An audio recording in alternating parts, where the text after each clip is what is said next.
All right. Welcome, everybody. So glad to have you here with us. And George, so glad to be here with you, my friend. Looking forward to a fun session today. As always, welcome. Thank you so much, as always, Ben. It's always great to be with you on these live. There's nothing more exciting, man. I love jumping on here. It's a little bit better in person when I'm right beside you. I feel a little bit contained. The principal's right there to kind of pull me in, but you trusted me to be afar. So I'm coming from Nashville, Tennessee, and I'm excited about everybody. I said it before we went live, man. The chat is already going, and I'm excited. That's my favorite part, is connecting with everybody else, seeing where everybody's from. I'm from Nashville, Tennessee. Ben's chiming in from Northern Alabama, and we're excited about today's session. All right. So for all of you out there, if you didn't get that cue from George, chime in, let us know where you're connecting in from. We are so glad you're here with us, and we've got a great and packed session for you today. We've got a few minutes here at the beginning to get some housekeeping things checked off out of the way, and then we're going to dive into a lot of good conversations, some great insights, and then George and I are going to share the findings, at least an abbreviated portion of that, of some of the research we've just finished around what's happening in the hiring landscape right now. Who's hiring? What's going on there? Ghosting, pay transparency, equity and fairness, all those kinds of things. It's going to be a great session. So stay tuned for good stuff, and we'll dive into this. Okay. So let's see. Get some fun notifications from StreamYard here. All right. So today, here's what we're going to do.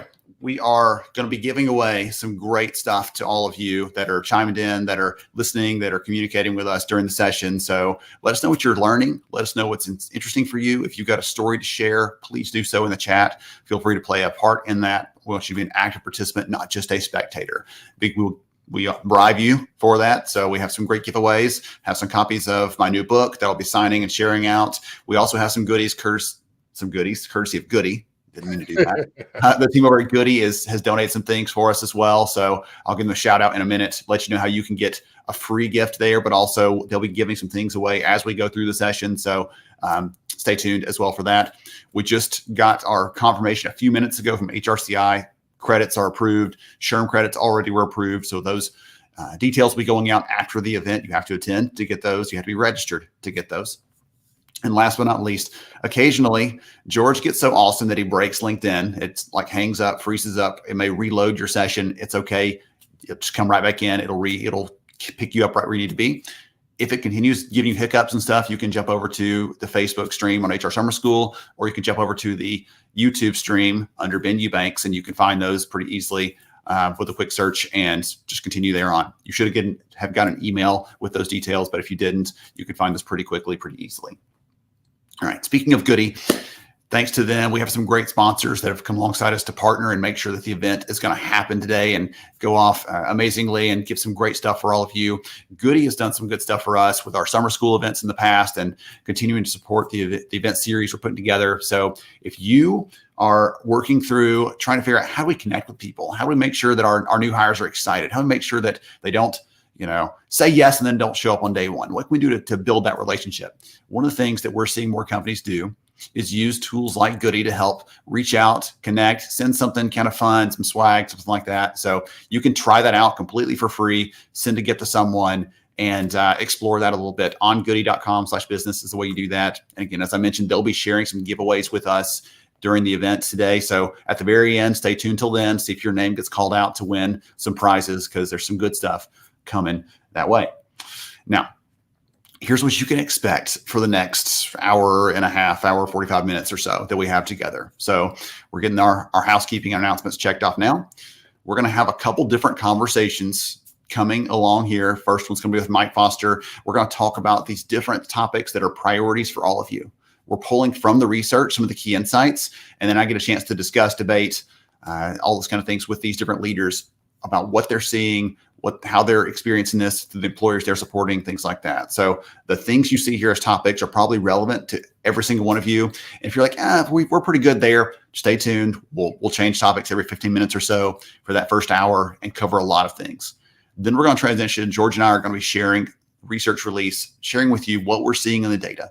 We've surveyed 1,000 plus employers and 1,000 candidates. And so we'll share some of the things with you, the highlights there. The hardest part, I was telling George the other day, was really trying to figure out how to get 150 something different data points, slides, everything else into something short, digestible, consumable. So we've done that to the best of our ability.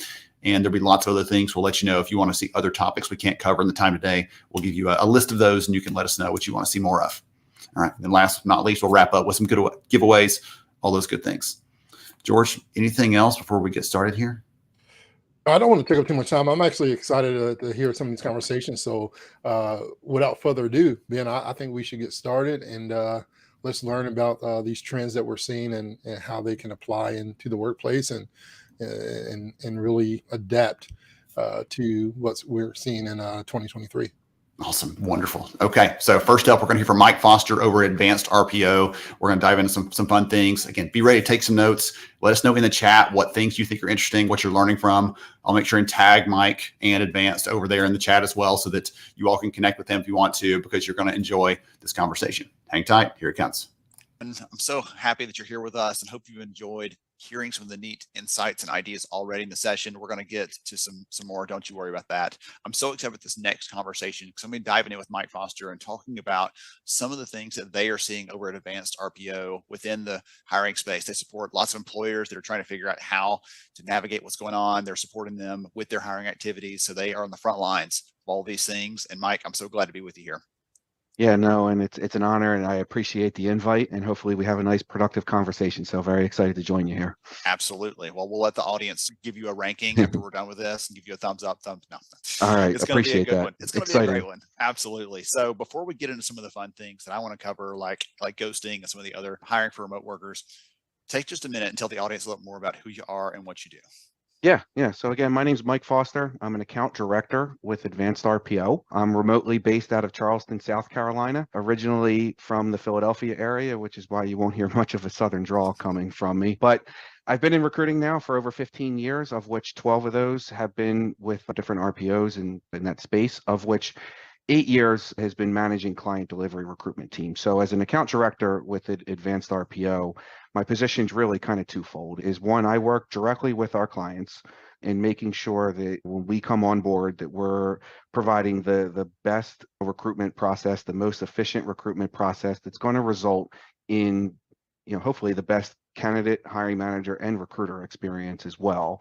Then the second part of it is being held accountable to the results of our recruitment teams in support of our clients. So I would be the direct manager of that support team that would support our clients. So a lot of client interaction and management of recruitment teams, and it's something that I've dedicated my life to, and I certainly enjoy it. Awesome. Wonderful. Well, you and I've had a chance to have a couple conversations over the last year, and every time I walk away with a bigger perspective on things, some new ideas to think about. And even one of those from the conversation that we had a while back with some of your other colleagues, I ended up in the book because it was just that compelling to Awesome. me. So I'm so excited to have you here. So let's kick through a couple different ideas, concepts, things that you mentioned that you're seeing in the kind of the front lines, things that we're seeing in the data, and we'll see what the take is there. So the first thing I want to talk about is hiring for remote work. And I know that in 2020, that kind of exploded as a really big focus for employers, and since then it's kind of settled back a little bit. It's in the headlines almost every day. This company's trying to get people to come back, all that good stuff. But one of the things that popped up in the research we just finished is that 4 out of 10 employers told us that when they're hiring for a position and they mention, oh yeah, by the way, there's an in-person requirement, there's a hybrid requirement, there's something beyond just remote work, that 40% of employers see some sort of drop off or ghosting in there. I'd love to hear from you, the employers you're working with, these different positions that you have this responsibility over. Do you see remote working as like here to stay? Is it not? Is it certain industries? Like what's going on there? Yeah, definitely. So personally, as somebody who works remote, I hope it's not going away. I do thoroughly enjoy it, but I've been doing it for a long time, even predating the COVID era as well. I think there's going to be a mix. We are definitely seeing more and more clients starting to look at bringing some people back into an office in hybrid, but we're also seeing candidate demand still asking for remote positions. So there's still very much a discrepancy between, I think, what many employers are hoping for and what the candidates' priorities are when they're looking for new employment. I think where it's going to land is somewhere in the middle. I think there's going to be a lot of challenging roles that companies are going to struggle filling, and they're going to have to look to remote roles.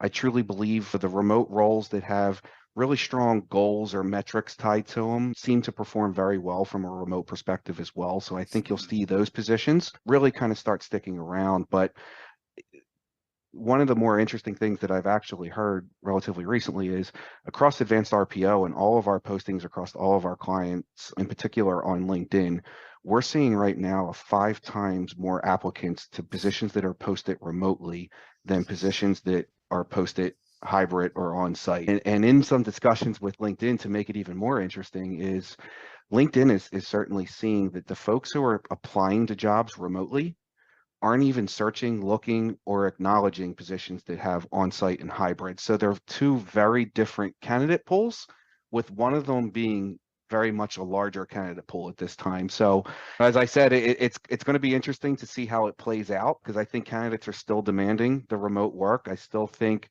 companies that are leveraging it have a much easier time in hiring and end up hiring some of the best talent. But again, many companies really are pushing to come back on site. So your insight on the jobs that have a strong set of metrics or KPIs, we can really prove that you're doing this job well or not based on the things you've already laid out.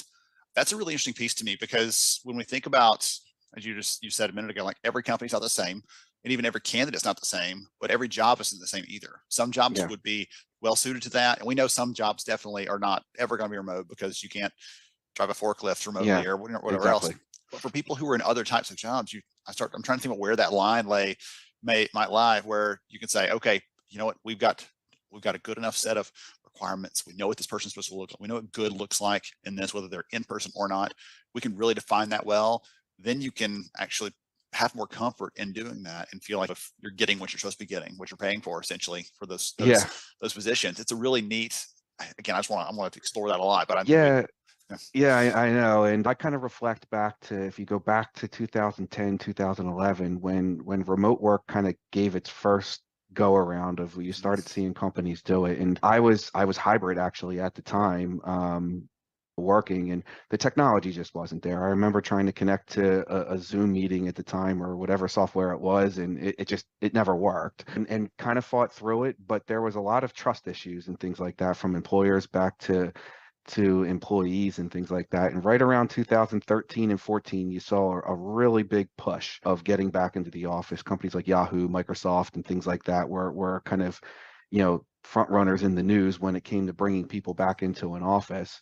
And I feel like that back in office kind of culture really spent a good 5 or 6 years pre-COVID of going in that direction, and then COVID turned it upside down again.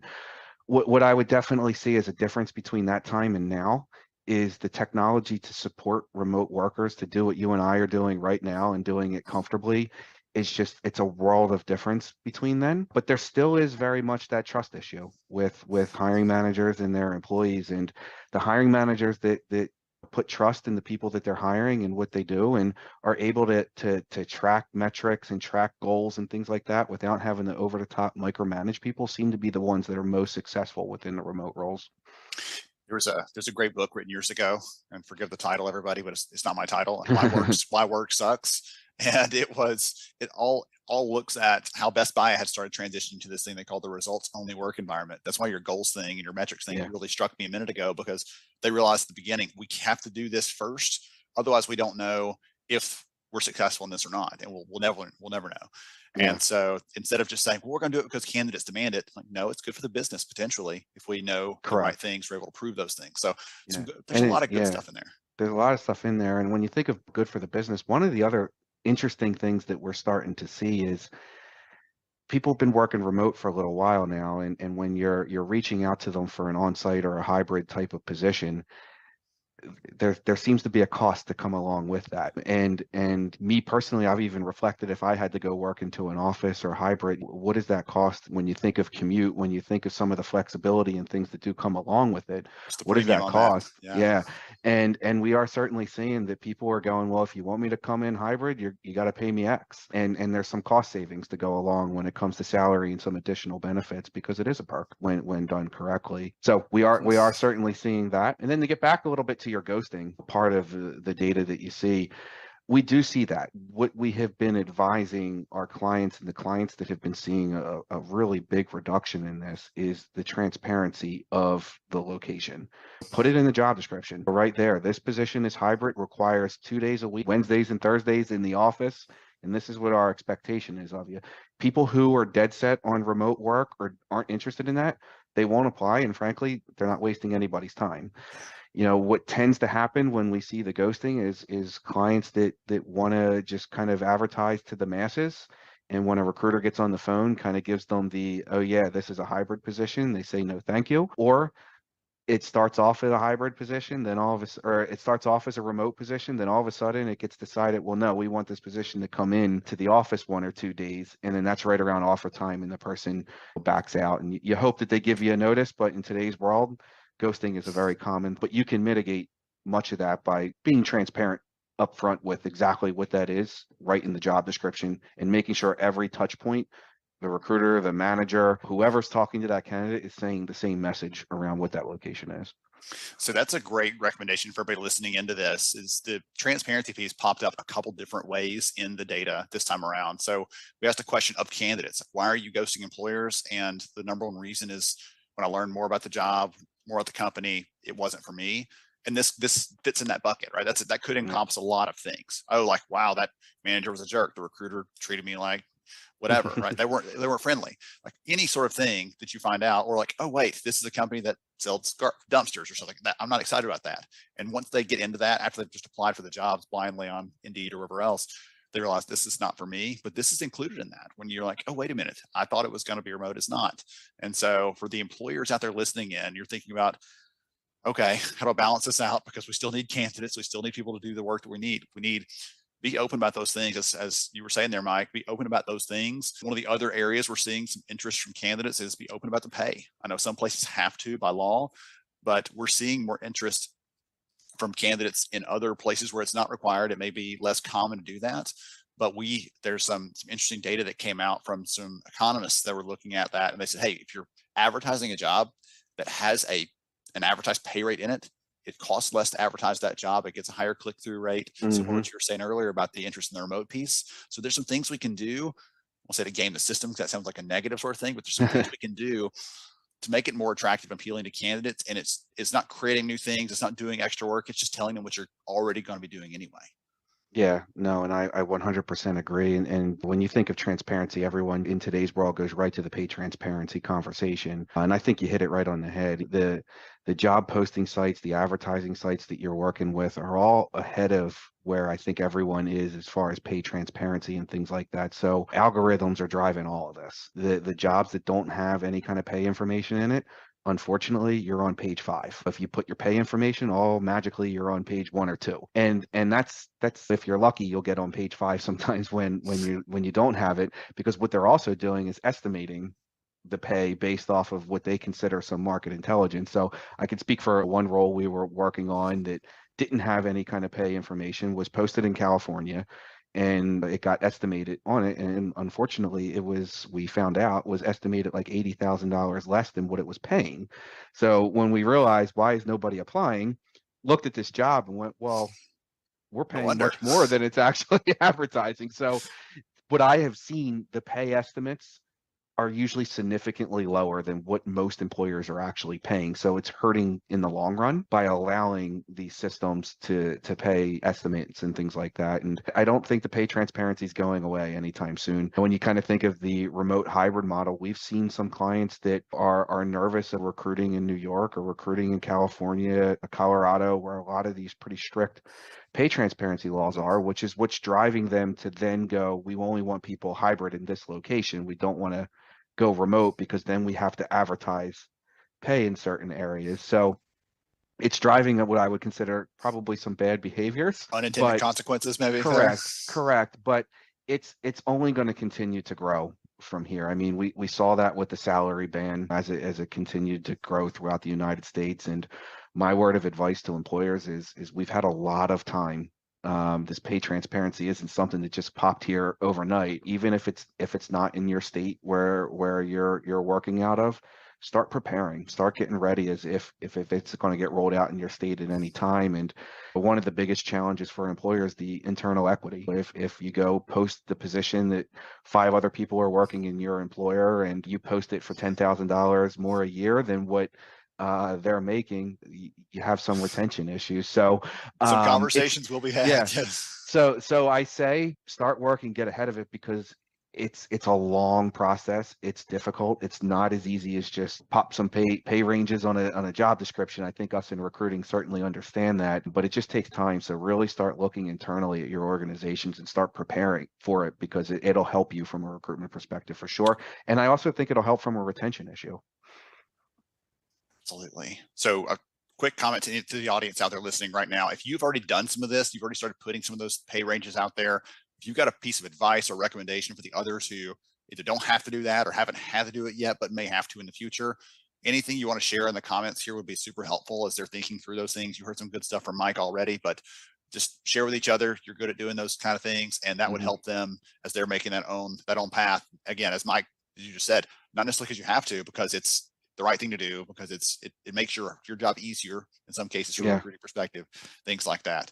Yeah, and I would definitely say, if I could just quickly, that like you're not alone if you haven't gotten to the pay transparency things. And even if it's confusing and difficult, I live and breathe this space, and I'll be the first to admit that I'm learning new stuff and how to handle it every day. Even from recruitment, how do you negotiate offers when they know the salary range? Like, there's different things that we're learning and adapting as well. So don't be afraid to ask questions, to partner, to do some research and things like that, because trust me, there's plenty of people that are asking the same question that are in the same exact position as you are. Right. I'm thinking about the parallel of we're talking about at some point getting a replacement car for my wife, and like now you can look at all the values online, everything else when you show up there at the lot, right? You know all those things before you ever even look at the car in person.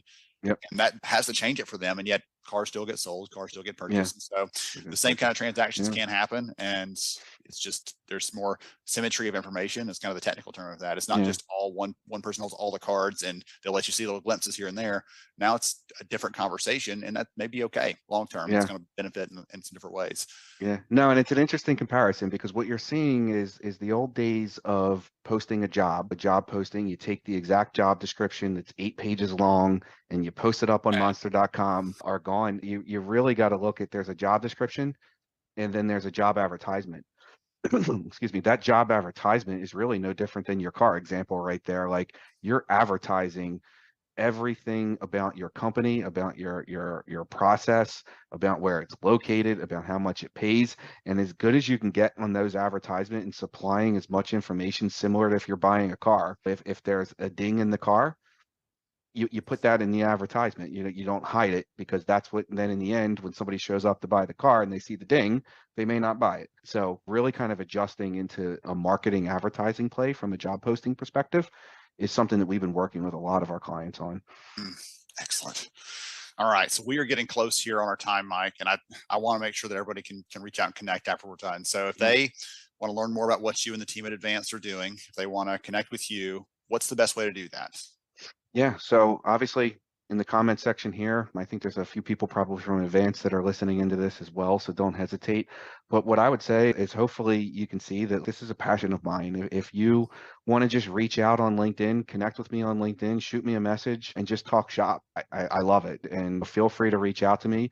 If you're interested in RPO services and things like that, I can certainly get you in touch with different folks around our organization, or just have a conversation to see if it even makes sense for you to explore it. But you can always check out our website, advancedrpo.com.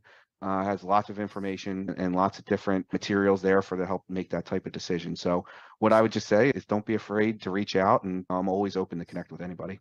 Awesome. Wonderful. I'll make sure you're going to be in the comments anyway, but I'll make sure and tag you in the comments so everybody can click through. Let Mike know you heard him on the event today and connect with him on LinkedIn. I know he would appreciate that, and you'll get the benefit of this kind of expertise you're getting here from now on. So there's the benefit for everybody. So Mike, thank you so much for joining me. This has been a blast. I've enjoyed it. Time goes too fast, my friend. I know. I can go for another hour if you want to. Goodness. So for everybody else out there, I hope you got some good notes from this, some good ideas from it as well. And I can't wait to see you on our next session. All right. So I don't know about the rest of you, but I enjoyed learning from Mike and hear from him talk about some of the things like transparency, but not just the pay. We talked about that piece of it. We talked about if you have remote opportunities, things like that. George, come on up, man. Join me. All right. He's got the controls now. He's got the controls now to be able to jump back into the screen instead of me controlling all the cameras. So George, one of the things I really liked about it, and someone pointed out in the chat, like, hey, we've got all these things we can be transparent about besides just pay. We shouldn't be secretive about a lot of these things if we're trying to attract people, trying to make this look like a great place to work. And what I've said for a long time is the brand that we have as an employer is basically our culture made visible to people outside our company, right? The brand we have, how people see us, how they perceive us in the marketplace is our opportunity to say, this is what it's like being here. This is what it's like working here. And I know you're a big believer in the importance of culture and values and making those visible inside the business. And I would argue that's probably even more important potentially to make it visible outside if we're trying to draw in the right kind of people. What's your take? Yeah, I mean, culture is what, your employees feel, believe, and behave most of the time, right? And so having that transparency, and we use the word brand a lot, right? That's marketing the brand, who we are, and we brand all these different aspects of sometimes what we aspire to be, and then some things that we really are. But the transparency is so key. One thing that stood out to me in that conversation, Ben, was understanding that the transparency on all levels, what it does to the employee's performance as well, right? There are so many things that kind of intertwine when we talk about all these things, culture and leadership and the connection that it has on the pay and all these things and the transparency of it. It ultimately leads to, how does George feel about his place of business, his work? How does he feel about his leadership? And what is the transparency on all those levels? When there's transparency, it connects obviously to the performance, and high performers are probably performers that feel like they belong in the place. They feel like that they can see not only what they do, but why they're doing and where they're doing it, and where it's going. So that transparency is the key, man, to all things, and how it connects. Literally, it's like a connect dot thing that I'm thinking in my head as I'm looking at this data, and you creating this little data inner guy inside of me. I think I just said data in 3 times in like 30 seconds. So I'm almost close to the bin. Hey, you're catching up. You're almost there. Transparency is important because it does connect to so many different things, Ben, that you and I see all the time as we're looking at this, how the transparency intertwines with the employees' behaviors. And how they are connected, how their behaviors are intertwined with their leadership, how that intertwines with their mental and the D&I aspect that it all brings together when it comes to the transparency and the opportunity gaps, right? And how those are connected as well. Yeah, goodness, there's so much there. There's so much good stuff there. Okay, wonderful. All right. So I posted in the chat a minute ago for those of you that are watching on LinkedIn stream, at least. For some reason, the streaming tools we're using, as we always do, are not allowing us to see the comments coming on LinkedIn, to post them up and share them up on screen like we normally do, kind of laying at the bottom there. So for those of you that are new to our streams and you've never been here before, normally we have a little bit more interaction, a little bit more sharing and displaying some of the comments there. For some reason, it's not working today. So we're commenting. We're George and I are both participating on LinkedIn, engaging with all of you there, and we're keeping track of who's communicating there, just because that's where we're going to be pulling our prize winners from. But just know that normally we have a little bit more sharing, some of the comments, making those visible, and we can't quite make that happen today. Technical issues. So all that aside, we've got some great conversations coming up. So our next one here is going to be around candidate screening. So we've talked with Mike a little bit about how do we attract them, how do we appeal to them, how do we get ourselves in front of candidates in the right way. We're going to transition and talk with Chris and Carter from Modern Hire about the screening piece of this. How do we screen them in a way that candidates actually prefer, things that they care about? How do we make sure we're respecting their hopes, their wishes for what a quality screening process looks like? And some of the things in the research honestly surprised me this year. So we're going to touch on a couple of those things in this conversation. Let's go ahead and dive in. So glad that you're here with us, and I hope you've been taking some good notes today as we've been going through, sharing some ideas, some insights, some concepts that are going to be helpful for you as you're supporting and serving your candidates and your hiring managers and all that kind of good stuff around hiring.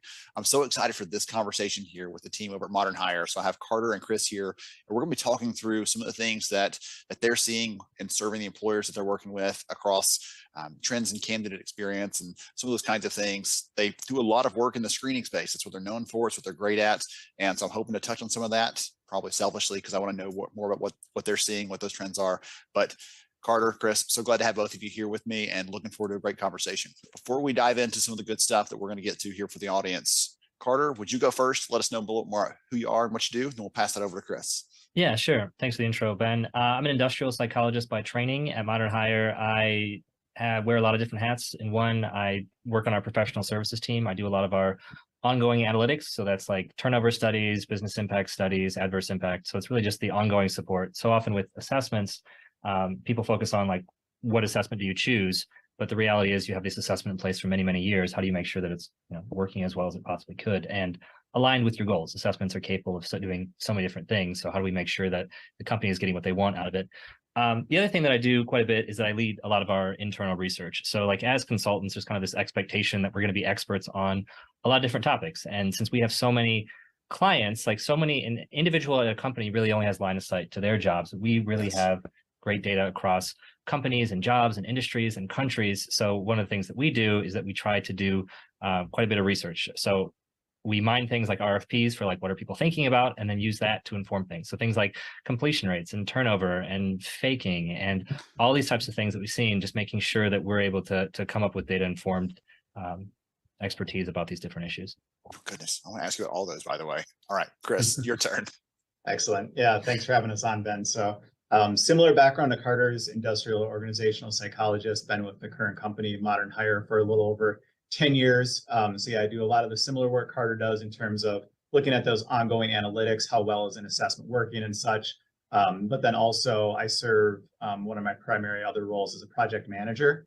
And that really is more the initial implementation of an assessment. So I kind of have insight into both sides of things, right? It's when you're initially getting folks on board, when you're educating them about the assessment, how you want everything set up from a scoring standpoint, from an integration standpoint, all that kind of front end work.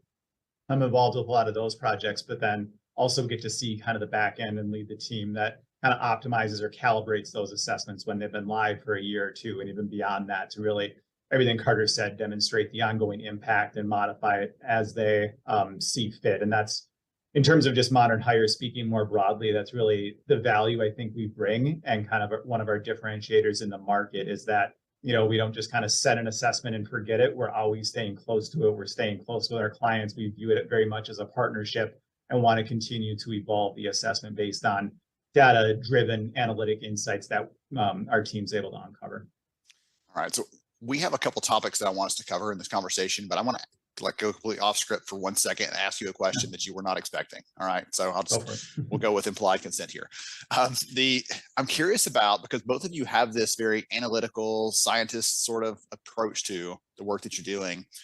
For the people listening into this, many of us don't have that IO psych background, that training, that focus, that specialty like you do. Any recommendations for the audience of HR, recruiting leaders, people who are listening into this, on how to be a little bit more scientific, more analytical, more data-driven? I know we don't want to pull the human out of every single equation, but we could probably stand to be a little bit more focused on the data sometimes and not just on how it feels or making someone happy or those kinds of things. Just a kind of broad question. Any suggestions or recommendations for the people listening in to be a little bit more like that in their daily work? Yeah, I'll jump in here first. I think a big part of it is probably just curiosity and asking questions, right? I've heard that, some of the individuals that work for Modern Hire that don't have a similar background said what struck them about the PhDs at our firm is that they always have this curiosity, right? And kind of that healthy curiosity. So rather than assuming that a relationship is the way it is, or that A is causing B or A is causing C, let's actually at least consider a way we could look into this. Is there data that supports that? And usually there is going to be data. It just can be a challenge to actually pull that data out and look at it in a meaningful way, which is we typically come in and actually dive into it. But I think, yeah, just having that curiosity and don't just assume things are, aligning with your expectations or that one thing is necessarily causing the other, because it's always good to confirm that, or there might be something completely different going on that you don't suspect. So that's one thing I would just encourage folks to ask questions and be curious about what you're seeing. I like that. Carter, anything else? Yeah, I know for me, one of the things that's always struck me is that so many of our analyses and things that we do that end up resonating are not what we would expect them to be, that a lot of clients don't necessarily know like what data they have. So we start asking questions. They're like, oh, I've never really looked at that before. Like one of them that comes up quite a bit is like term reason. Like when you look at something like a turnover study, looking at like if you have reasons for why people separated from the company. We've done so many cool analyses that we show like, hey, look, there's a strong correlation between like your pre-hire assessment and people leaving for like these specific reasons. And they're like, oh, I've never even thought to look at all that stuff. Like that's coded for a totally. So like when it comes to predicting human behavior, like which is ultimately you're trying to do, like so much is siloed in different places, whether it's hiring and separation reasons and it's performance appraisals and all these types of things. Like it's all useful, but oftentimes it's just spread out across the organization. So it's just that there's oftentimes like huge untapped potential in just trying to bring all that together and learning more about the people that work for you. Excellent. All right. Thank y'all for obliging me on that one, because that was a kind of fun thing. And I think everyone out there listening into this right now, that's a great set of recommendations for you. Think like let go of some of the things you think may be true, hold them loosely, I guess is the way to put it, and be more curious, think through things, be willing to ask questions, push back on things. Okay. Awesome. Wonderful. All right. So let's transition to some of the questions I had that I really want to grill you both and get some answers to, because you're seeing these things. You're obviously very data driven. So one of the things that we see in the data, it's been a couple of years now that it keeps coming up over and over again, is that candidates are telling us that they don't want to just throw the resume into a pile and then sit back and wait. They'd actually prefer an experience that's a little more interactive, a little more dynamic, right? Let me show what I can do. Let me test something, right? And it's been weird because I talk to employers who say, oh, well, assessments, that just drags things down and candidates hate them, but that's not what the candidates are actually telling us. I'd love to hear from you. Why do you think candidates actually crave that kind of experience? What's driving that sort of interest or that behavior there? Yeah, I mean, so two things I could point to. One is critiquing aspects of resumes, and then two about the opportunity to perform. Like resumes are in a sense like a golden cow of hiring. Like decades ago, that really was one of the only sources, because there's so much stuff you can do in 2023 that you couldn't have done 10, 20, 30 years ago. And like you look at a resume, it's just a summary of like your education, your past jobs, your volunteer experiences, your license, all that type of stuff. And there's this assumption that like that is going to be the best understanding of who can do the job. The problem is it's always been like this arms race. Like you are applying for their job and you know they're looking at your resume, and the company's like, how do we get through all these resumes without like having to really spend time here? Like, how can we filter? So in a sense, it's almost like a solved issue. Like everyone's very cynical about it. I think ChatGPT has been a really interesting tool because it's like a final nail in the coffin. Like I've done this where I take my resume and then you can just take a job posting and say, can you tailor it to this? And it does like, that's like streamlined the last step, like tailoring your resume. And everyone already does it. And like we all know everybody does all of this. And the data is really clear here. Like the resume is not very predictive. And I think like we all understand that, but companies are like, well, you have to get a resume. Like you have to get a resume. What's the alternative? It's like, yeah, but it's like no one's getting value from this anymore. Because it's just like a game that's almost been solved on both ends. So I think in that sense, that golden cow is hard to move beyond. And applicants just don't think it's all that valuable because no one's getting hired exclusively from a resume, right? Like it's a filter. The goal of the resume is to get you past the resume filter to an interview. So they're like, why do we do that? Also, like what I've seen with our client data is it's oftentimes not a huge filter. Like sometimes we get that data on like people that applied and then how many they cut from the resume. And it's like, you cut like 10% of your pool. Like if you're cutting so few people, what were you even cutting on? Like it's an entry level job. So like, I think a lot of people have become cynical about it. And it's just a question of, is it worth anybody's time? And a lot of candidates are like, that's what they care about. Candidates have more leverage now than they used to. And they're saying, no, like, don't waste my time. It's wasting your time. It's wasting my time. Let's just not do this. Yeah, I think, Carter hit on a lot of that, but I think, resumes became popular because they were the only best option, right? So that's what we had to use in the 60s and 70s. And we're creatures of habit. When something's been around for decades, it usually takes a while to displace it, right? People become comfortable with it. But, pretty much everyone knows on the surface, and certainly candidates knows that there's better opportunities out there. And I think, you're referencing kind of candidate research, Ben, and I think a lot of those candidates are likely relatively strong candidates, right? So that's something we've seen in our research is that good candidates or even average or slightly above average candidates want that opportunity to actually show what they can do, right? So the resume almost makes them feel like, it's not entirely a foolproof process, or it's not a fair process necessarily. Like they're not getting a fair shake because they just throw the resume on a stack and they're not even sure if someone looks at it, right? So at the very least, giving that perception to that candidate of here's this opportunity to demonstrate your skills is something that's certainly going to be, preferred by them. And it's just, like Carter said, in terms of just the predictive power of resumes, in our field, there's been a great deal of research done over decades, and resumes, while still relatively popular, have never really been a strong predictor of job performance. It's a screening tool, like you said. So I think in many ways, we almost have a screening tool set up today that's a big part of the value we think we get from our assessments and we tell our clients this, and the data bears this out, of just having an assessment in place, and you filter out those candidates who actually aren't even completing the assessment. And that in itself is a meaningful data point, and you're getting value from it just by requiring it. So that's almost kind of the today's version of a resume in some way, when you're filtering out those candidates who won't even go through an assessment. That I think is somewhat analogous to those candidates who would be filtered out, like Carter said, the bottom 10% of resumes. I think there's also like an assumption that people don't want to be victims of their past experiences, and that a lot of the assumptions baked into resumes really aren't true. Like for a lot of entry-level jobs, I think of like call centers, distribution centers. We oftentimes will have content in our assessment that will ask about like past experience. Like, you worked in a distribution center before? Have you worked in a call center before? And I've seen a number of times where that's actually like negatively correlated with success, because something like a call center can be so idiosyncratic to that company that if they've got too much past experience, like they come in and they're like, this is how the job should be done, that oftentimes it's easier to train people that don't have that. Right. But the resume is like, but you did the job before, so you're going to be good at it. And it's like, sometimes that's true. For some roles, that's true. But there's also not very much empirical accountability. So like, you look at the resume and you're like, well, he's got a college degree, he's got past experience. And you're like, is that relevant for this job? Does it even matter?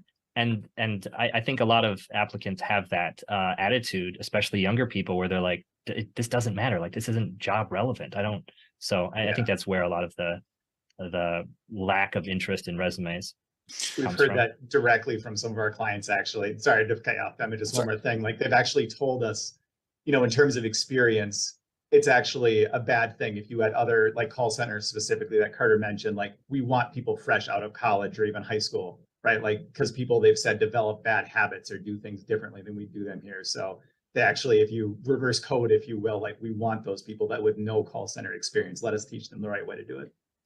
So, go ahead. I was going to say, one of the things when Carter mentioned the Chat GPT thing a minute ago, it made me smile, because when I speak about automation and AI and hiring, I talk about how, it's essentially, it's one of us, or it's a computer trying to look at the best resume that either I could come up with or I could pay someone to come up with. And now I've got to throw that in, Carter, when I talk about this, or that you had Chat GPT help you finish up and create, because we're trying to decipher these things, and it's not meant for that, right? The human brain isn't meant to tease through those things. And I think that's why we see it's not very predictive. It's not very helpful at picking for the right person ultimately. And there are plenty of jobs, even y'all talked about, early career hiring, things like that, where every resume looks exactly the same. I've got little or no experience. I may have some education or not.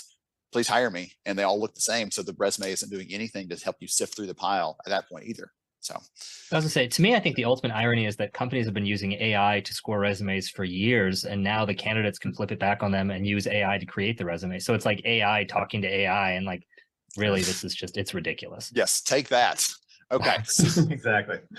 So in spite of the preference that candidates have for these more dynamic experiences, not just the resume, but something else beyond that, they prefer those things. As we've already talked about here, right? There's several things, the golden cow comment, Carter, some of the things are set up to say, yeah, but it's not going to work here, or that might be great for them, but here's the way we do it here. And there's a lot of probably pushback just waiting around the corner if we said, we're going to try something different. And so I'd love to hear from you when it comes to getting our stakeholders on board. What's the best way to do that? You're talking about assessments, and I think that's a great tool for us to do it. But just walk in and say, here's the assessment, I'm waving it around, and it's just the answer to all our problems. You're probably tying it back to, as you already pointed out earlier in your intros for each other, like some outcomes, some things that matter to the business. Talk about that a little bit, if you will, for those people listening in that say, all right, I'm on board. I hate the resume. It's not great. What else can I do? And how do I get my leaders on board for that? Yeah, and I think there are a lot of things that are intuitive that end up not actually being accurate.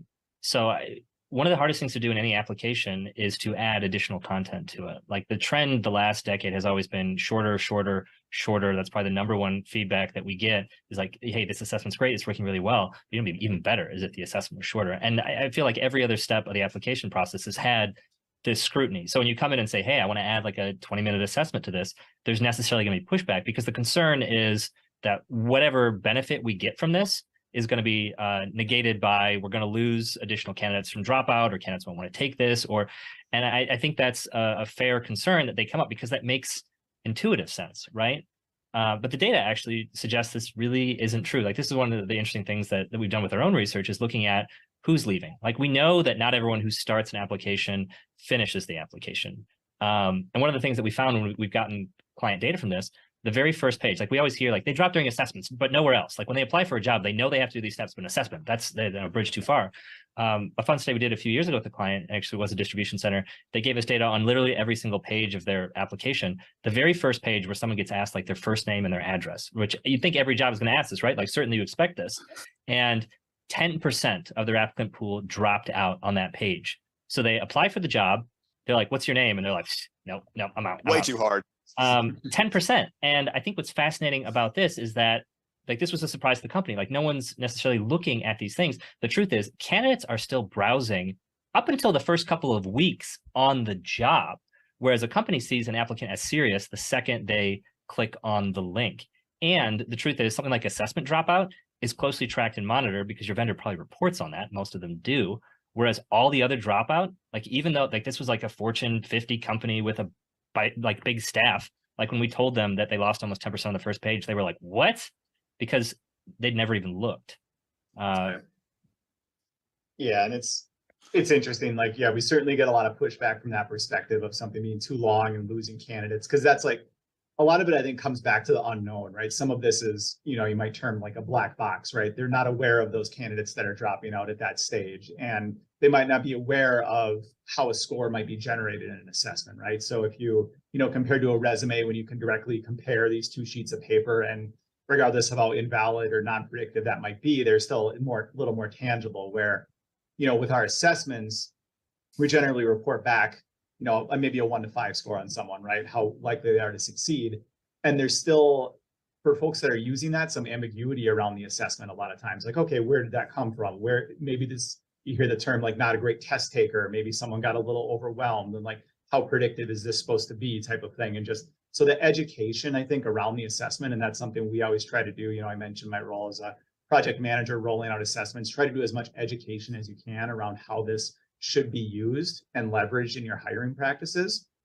And that's something that I think gets at, you know, directly at your question here, Ben, is that we've always said, and the ideal use for assessments is to use them in combination with other selection techniques, right? We never propose that our assessments be used as a one size fits all, or like an end all be all, right? So blindly hire whoever shows up at the top of the list, right? Right, exactly. So we've said our assessments can do a really good job kind of at the extremes, like those candidates who are almost certainly to fail, like the bottom 10, 20%, like we can weed those out. We also do a pretty good job at identifying that very top tier, like if someone's clearly going to be a superstar, we can find those.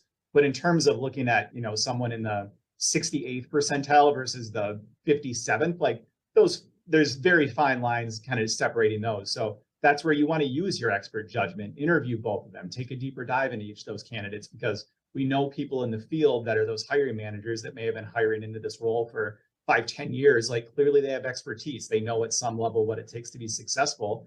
And the assessments that we have in place are just designed to supplement that. We're not replacing it. Here's just more data that you can use to make the best decision. So that talk track definitely has tended to resonate with them, and they're not being replaced, or this isn't being the only consideration for hiring.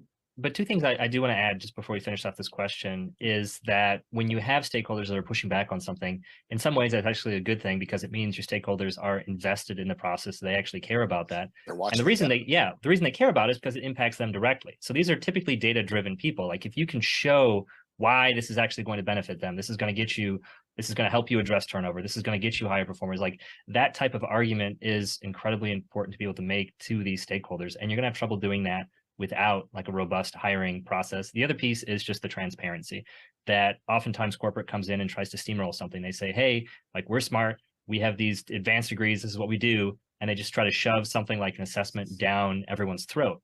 And don't just assume that every assessment out of the box is going to be the right fit for whatever job you're hiring for. I think that's the best way of putting this, because the pushback that I've heard, and I've heard from the audience listening right now, I've heard from some of you in the past when we talk about assessments as a hiring tool, you're like, yeah, but the assessments can't see everything.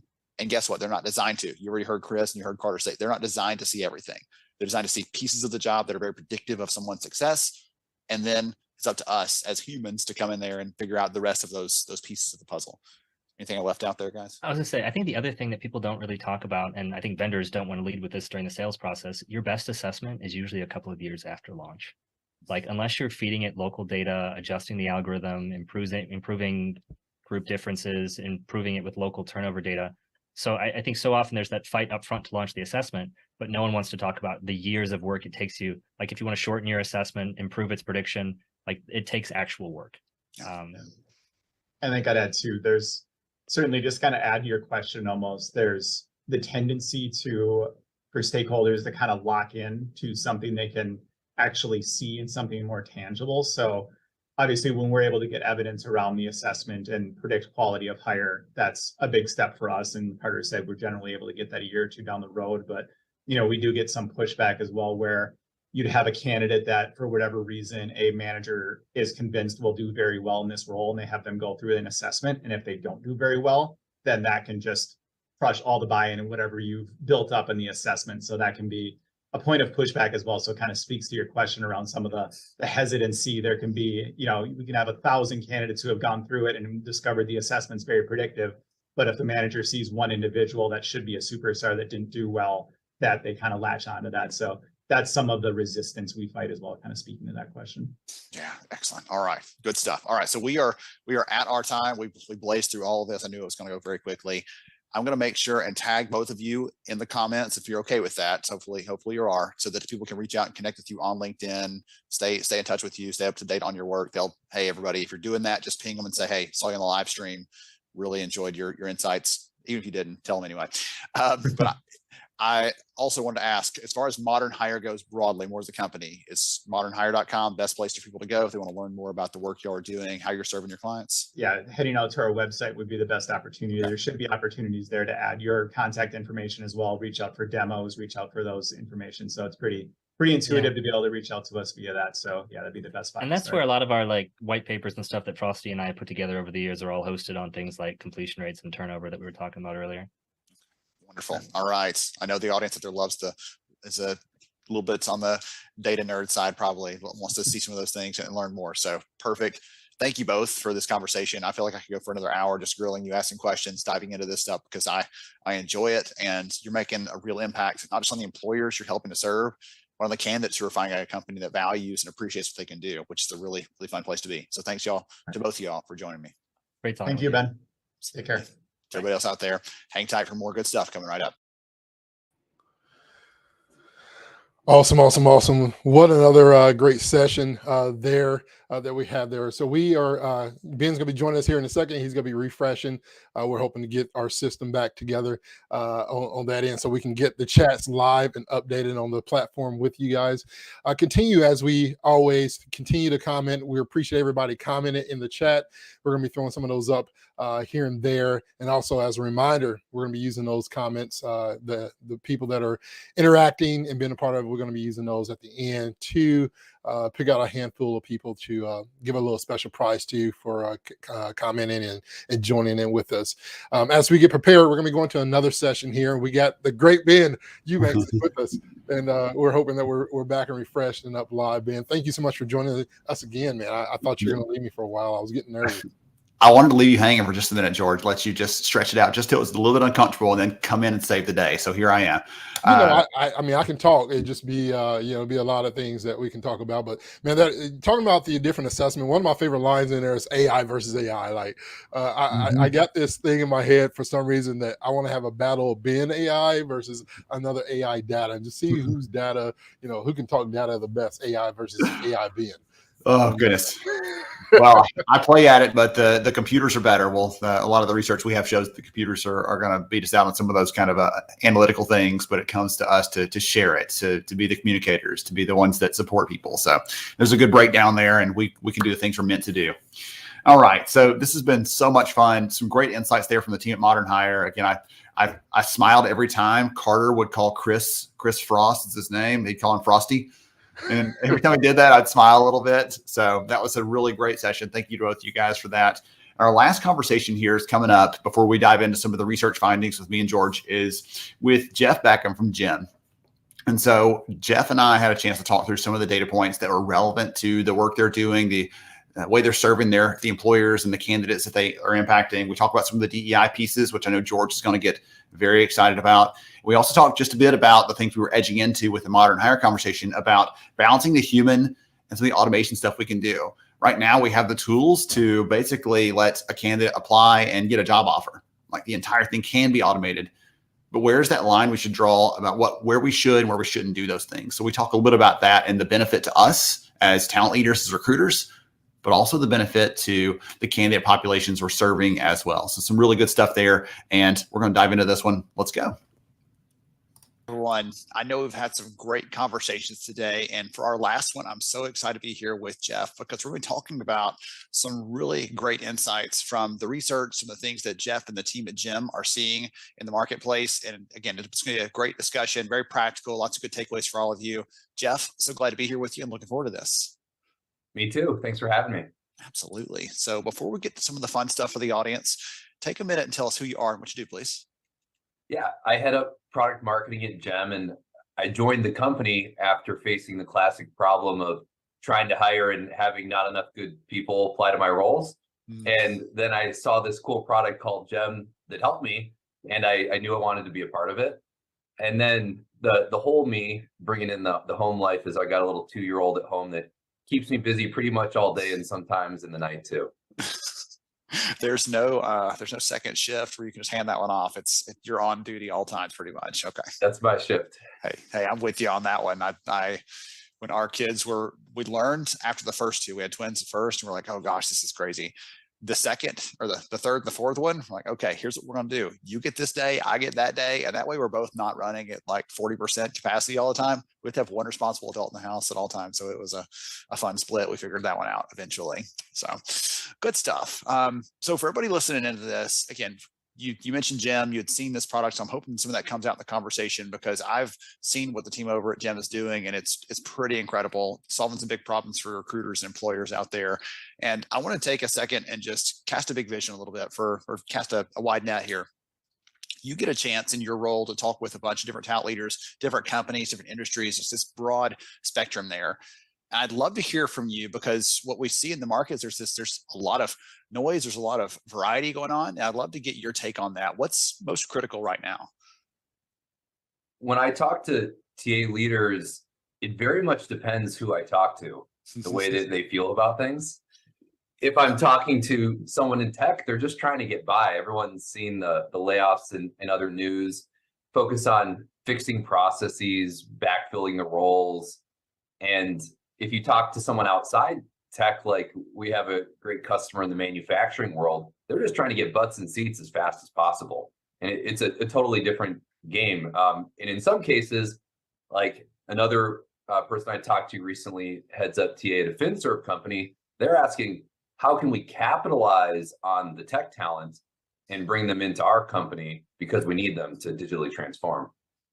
That's one of the things we're actually seeing in the data. We asked a question this year in the study around, are you finding more talent available because of some of the layoff stories that are happening, some of the news that's happening where people are losing jobs through no fault of their own. They're good candidates. They're suddenly on the market and surprisingly for them. And we're finding a lot of employers are telling us, yes, absolutely. We're finding them and snapping them up as quickly as we can because all of a sudden we have access to this talent pool that previously was either out of our budget range or was just inaccessible to us because they were at a company they were pretty happy at. Yeah. That's exactly what I'm hearing. And it's, in some ways the tech misfortune is maybe helping other industries grow faster. Yeah, absolutely. It's a good time. And you mentioned the financial services company, and the thing that I think about every time I talk to a leader, regardless of what company they're in, I was talking to a big healthcare company recently, doesn't matter what space people are in, they're all becoming tech companies because they have more tools, more tech in the stack, all these kind of things. And so when they get a chance to say, oh yeah, we'll pick up that whatever, I'm not a technology person, but pick up one of those people, network engineer, whatever else, like those kind of people. Yes, let's grab them, because like I said, they might not be available next month when we decide we want them, or next year when we decide we're going to come around to that. So let's get them while we can. And so a lot of companies have been operating at a deficit when it comes to their open positions and just trying to figure out how to get by.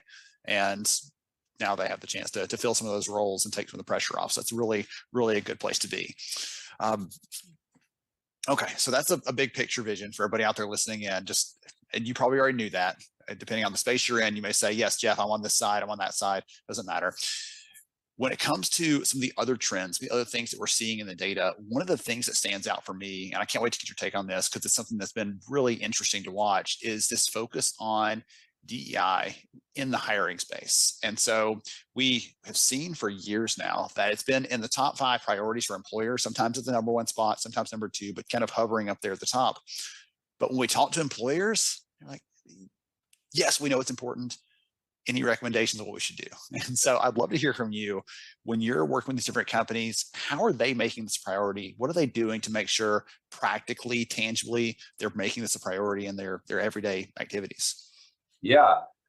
Well, to build on your big picture view, a lot of companies are making these public commitments, and maybe some are succeeding, but a lot aren't. And they're really asking, well, what do I need to do? And I mean, a couple of things that we see is, the first is just, do I even have the data to know if what we're doing is working and contributing to the diversity objectives? And then once you have the data, do you have it at a specific enough level to say, look at your funnel and say, is our interview process equitable? Are people from different backgrounds dropping out at different rates, in which case we have to relook at pretty much everything? That's something that, the GEM product can do, of course. And then another thing is just more in terms of the TA process, right? Something we do at GEM that we got inspired to do from some of our customers is actually have a diversity sourcing period. So when a new role opens up, you can't even put it online until you spend 2 weeks sourcing diverse talent, just to make sure that that's a consideration in the process. And that's really helped us make major gains there. And I know it is for a lot of others as well. I like that approach because it's in some cases, it's like a check the box or an afterthought. And in that case, it's an intentional first step before we do anything else. I like the approach there. And by the way, for anybody listening into this, if you have other things you're doing to focus on that, to prioritize that, to say, we're trying to be a little more equitable in our hiring, more inclusive, go ahead and drop that in the chat. Let us know what you're doing. I'd love to hear from some of you, and the rising tide lifts all ships. So if you may share something that you're doing, just like Jeff just did, that could help anybody else out there listening in to also pick up another idea to help them out. Jeff, back to your first point on the data piece on that. One of the things we see in the research is that more companies are saying we're actually using, like you're saying here, analytics to figure out where people are falling out of the process, and to say, hey, well, look at this. We're getting, 50% women into the top of the funnel, but the second or third step in, there's only 10% left. What's going on in there? What's happening there? And so they're using that as a way to sort of filter through that. And it sounds like what you're talking about here, about having some clearer data through your entire hiring funnel to be able to say, hey, we don't know what the issue is, but we can pinpoint where an issue might be. Is that for in your data set, the data set that a customer can use on the GEM side? Is that like by women? Is that by racial diversity? What sort of filters do you have available there? Yeah, we have both of those, race, gender, and ethnicity as well. So you can look at every step of the funnel, break it down by that. And another thing that customers have found helpful is just benchmarks on this. I mean, it's one thing to know what you're doing in a silo, but how are we doing compared to everybody else? That's something the product's able to provide, just so folks can have confidence in we're doing well or not well. Okay, that's one of the first questions I always get is, hey, this is great. And someone might have already posted that in the comments in this session saying, okay, yeah, but how do I compare or stack up against everybody else? We always want to know what's going on there.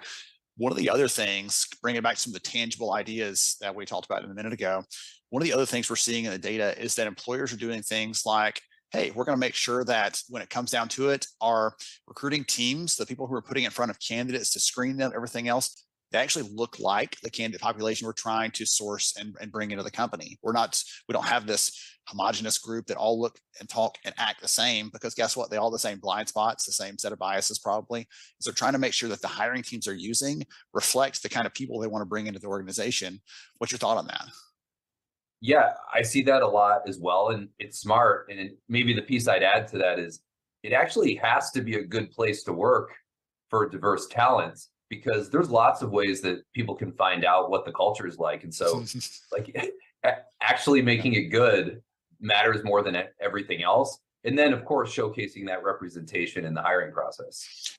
Yes, there's all these different pieces. We're talking about like the actual interviews and screenings, but there's even at the very front end, like, does your career site represent the kind of company that you want candidates to see you as and who you're trying to be? It may be a little aspirational, but being open about that and being committed to that publicly is a good place to start there. It pains me to say it, but I talked with a leader recently that was placed, given the additional title of being head of diversity for a company a few years ago. And she's like, okay, well, sure, I'll step into that role, but what does that mean? How can I do this? What resources do I have? Like, well, we don't have any resources for you. We just need you to be the figurehead essentially. And she was so torn up about that. And so that's why I've been so excited about some of the companies that are really leaning in to say, we're focused on this and we're making this tangible. We're making this practical. We're bringing this to the forefront. We're doing real things to move the needle on that instead of just in word, but actually in deed. And that's a great place to be there. One of the other things on the diversity front that we see in the data is we actually look at the candidate side. So part of this research, obviously I've talked about some of the stats already, come from the employer side, but some of the data comes from candidates. And one of the things we actually see when we look at racially diverse candidates is they much prefer on a career side during the hiring process, in the communications they're getting from the employer, they want to see other people like them. They want to see a day in the life. They want to understand what it's like working at that company tangibly day to day, not just the, oh, here's our corporate culture video that everybody spends lots of money on that candidates don't actually appreciate that much based on the research, but really spending some time helping them understand what it would be like, how they can picture themselves in that role, just like someone else. They're really trying to make that tangible. And that's what those candidates prefer more than any other group in the data set. Yeah. And to take that even a step further, another thing is they want to actually meet the people that they'd be working with. Mm-hmm. Another financial services company, they were having trouble attracting data scientists, right? And the problem was there was just this perception that this company is kind of boring and outdated and not a place you'd want to work. You want to go to Amazon for this kind of role. And what they found is they had a lot better luck attracting talent when they put the team out there doing, building talent communities, having webinars describing the work that they're actually doing. So like that applies broadly to specific functions and roles as it does to diverse talent specifically. That actually aligns with a study we did a couple of years ago where we asked candidates, what do you want to see in the hiring process? Who do you want to see? And unfortunately for all of us listening, for all you listening in here, right, they want to see HR and recruiters like dead last. They get plenty of us. It seems like they don't need any more of us.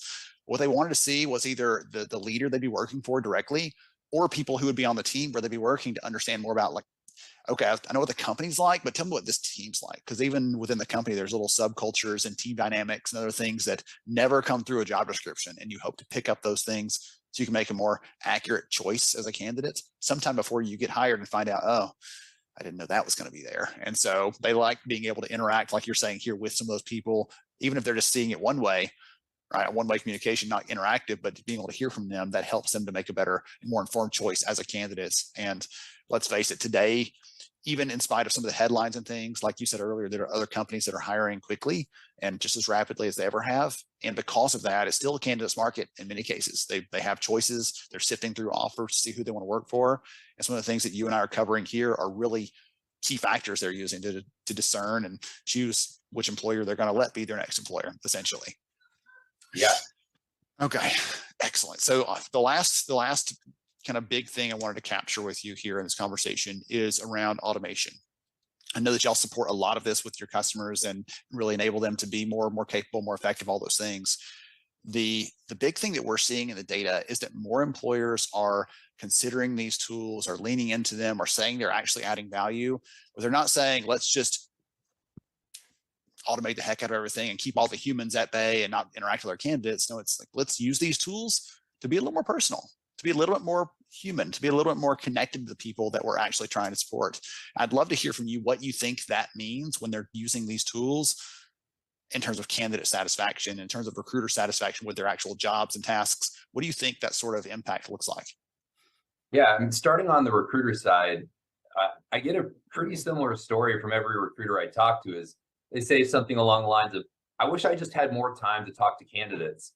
I'm pulling my hair out, entering data, like building reports and all of this stuff. Like it's important stuff, but it's not why you necessarily got into the profession. You want to talk to people. You want to explain why you should work at this company. You want to close people, and so."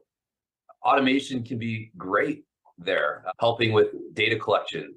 Your hiring manager wants to know what's going on with the pipeline for the role. You should be able to just click a couple times and just say, here you go, check it out. You want to send email out. You should be able to have a sequence that gets customized based on a few fields, but you don't have to manually send every single one. And in this new era we're in with AI, you should be able to have Chat GPT help you make a draft of that email. Why not? You can edit it after, of course. I was waiting to see if Chat GPT was going to come into the conversation today at some point, and there it is. I knew someone was going to drop it on us. It's only the growing app of all time. Hey, there you go. There you go. So for all of you listening in out there, I'd love for you to take a cue from what Jeff just said, and just take a second and pop in the chat the thing that you love most about recruiting, right? Whether you've done it before and you're now leading a team, whether you're doing recruiting day to day, whatever it is, what do you enjoy most about it? Because if I had to guess, if I put my fortune telling hat for a second, most of you aren't going to say, I really, really love screening 150 resumes, or filtering through this and handwriting a bunch of emails to people, or whatever else. We don't enjoy those things. The things we do enjoy come back to what you said, Jeff, like really being able to build a relationship with someone, to understand how this job is a fit for them, and to, whether you like it or not, it is selling, right? Sell the culture, sell the company, sell the role, get them committed to that, and get them to accept that offer. That's a really exciting moment. That's a kind of a high. But if we put all that away and ignore how it makes us feel to do that, on the candidate side, you're helping them find something that's hopefully moving them towards their ultimate career goals and aspirations. And that's incredible, right? You don't get that kind of excitement out of supply chain and some of the other spaces out there. Like, they don't get that impact on people. So that's the joy that I get from that. So we talked a little bit about the recruiter side. What do you think that means on the candidate experience side, Jeff, in terms of how the automation piece fits into that? Yeah, I mean, so some of it I think you just hit on is, if the recruiters can use automation better, they can be more attentive to the candidates. Like, who likes to wait 4 days to hear back after their interviews? That's really tense, of course, right? Yes. But there's some other things that I'm excited about from an automation perspective. And some of these things happen, but they're just in very small pockets. Let's say someone reaches out to you for a job and you're not actively looking. Your resume is probably not up to date as a result. But then they're saying, oh, cool, this sounds interesting. Can you go to our website and apply and give us your resume? It's like, well, I don't have one. You should be able to one-click apply for this kind of stuff. Or similarly, yeah. It's a big pet peeve of mine. And then similarly, when you go to a career site, if you're trying to look at a big company, there's a lot of jobs out there. And especially if you're maybe earlier in your career and you don't even know the exact field, or like, say you're in sales, there might be 5 different business units that you could be a sales rep at, right? And so how can the career site be smart and help you find what you need without just clicking around everywhere, right? So there's great chatbots and other things that can help you do that kind of stuff and make your life better and easier. That's actually what we see in the candidate research. We ask, again, if you read just the headlines, candidates hate all AI. They're terrified of it. It's going to ruin their jobs and whatever else, right? What we actually find, we ask them is, where could companies use automation in the hiring process that would actually help you? And the number one way is helping to match them to an actual job that fits who they are. They actually want companies to be using tools to help with that, because like you said, I'd liken it to walking into a library and saying, okay, I'm just going to blindly walk over and pick, oh, this is the book for me. I'll blindly walk around to the next shelf and pick another one. You can do that all day and never find the right one for you. Or you could log into whatever account you use that knows what you've bought for the last 5 books, and it says, hey, here's the next best recommendations. We know what you've already liked. And the same thing applies in the job context. Candidates want it to be simple, easy. Don't drag it out. Don't make it onerous, because then I'll just skip over and find some other company that has already solved this and apply for a job on their website. So there we go. Yeah. AI is a scary word, but then we love different things that use AI and we just don't realize. Like, who doesn't love when you buy something on Amazon or wherever, and it's, what about this other product that you might be interested in? Like, those are value add things, but if it was phrased as AI. I don't know, maybe it becomes scary at that point. There's a great book written a couple years ago called Prediction Machines. And the way the authors put it is AI helps us predict things faster. It shouldn't be a decision machine. It should be a prediction machine, and help us to when it's doing it in the hiring context. It's, hey, we're predicting based on some of the signals we can see that Jeff is going to be a great fit for this next role. But we're not blindly saying, just go and pick Jeff and good luck to you. Use your discernment, use your creativity, use your expertise to filter through that and find that out. And that ties it really well back into the first part of this conversation on the recruiter satisfaction element. Is that's what recruiters bring that an algorithm can't bring, right? Some of that's collaborative aspect of helping the candidate find the right role for them and making sure that they're prepared for the interview and all those things. Like, I loved doing those things hands-on when I was recruiting years ago. And that's what probably brings a lot of joy to the leaders out there listening in that are still doing some of those things day to day. All right, so we're getting close on our time. I'm going to make sure and tag you here in the comments, tag your LinkedIn profile so people can reach out, can connect, can follow you. Just let Jeff know, y'all out there, just let him know that you heard him on the session today and enjoyed it, learned some new things, got some good tips and ideas. But if someone wants to learn more about Jim, I think we have that 2023 recruiting trends report. We're going to drop that link in the chat as well. Is that good for you? Yeah, that works great. And then there's, of course, our website, gem.com. If you were just to do a search, you might see the vitamin company, Gem, which is not us. We're Gem, the recruiting software company.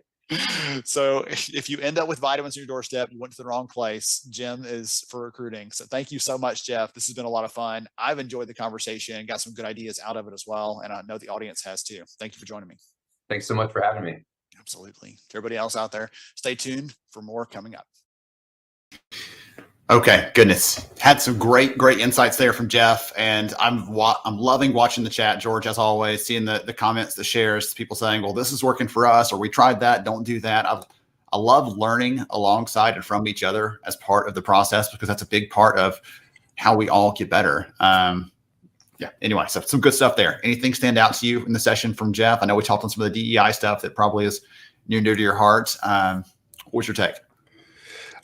It's every time we do these sessions, Ben, there's always like a theme thing, right? The keywords, the transparency sticking out a lot. Keeping it, in plain fashion, keeping things real and really connecting. I like the question that you threw in regards to what do you get as a recruiter? What are you getting out of it? Seeing some of these people commenting about, connecting to somebody's story, being able to put people in the right position, seeing them get their dream job, even if it's not with us. When there was such a talent, phase where it was hard to, retain talent, find talent in that world, to be able to see people say, you know what, this is not a good fit for you, but I know another company or another in a position. So finding those people in the recruiting stage, having that heart to know, hey, I know I have a void to fill, and I'm not just going to fill this void with just anybody that's going to cost more money, more time, starting back over phase one, and that person's unhappy. They don't love our company, and our company's great, our culture is great, but then we put them in a bad position. And so I think it's important as recruiters are looking into the hiring practices and they're using AI, or they're using these assessment tools and things of that nature, still keeping human within the resource of making those decisions. I think it's important to make sure that we don't just try to fill that seat. That's so important. Be transparent that we need this position, but I feel best if you were in said position, or you're here and this is what I recommend for you. How can I get you to where you want to be, because you are great for whatever you're bringing to the table. I think that's so important that we keep that mindset. And I would encourage people, because I know it's so hard, Ben, that you just want to fill that seat. You want to grab the good people. There's pressure. It's so authentic. I always talk about be authentic in your words and your actions. Do that when it comes to recruiting as well, not just fill a void for a need for now that you have to restart and take the patch off of later. Absolutely. Excellent. Awesome. I had fun with you because you have experience as a hiring manager, as a hiring leader, but not necessarily as a recruiter. So I love being able to kind of play back and forth on, I've got the recruiting experience, a little bit less than the hiring manager experience. And so it's kind of fun to see the perspectives here. And all right, good stuff.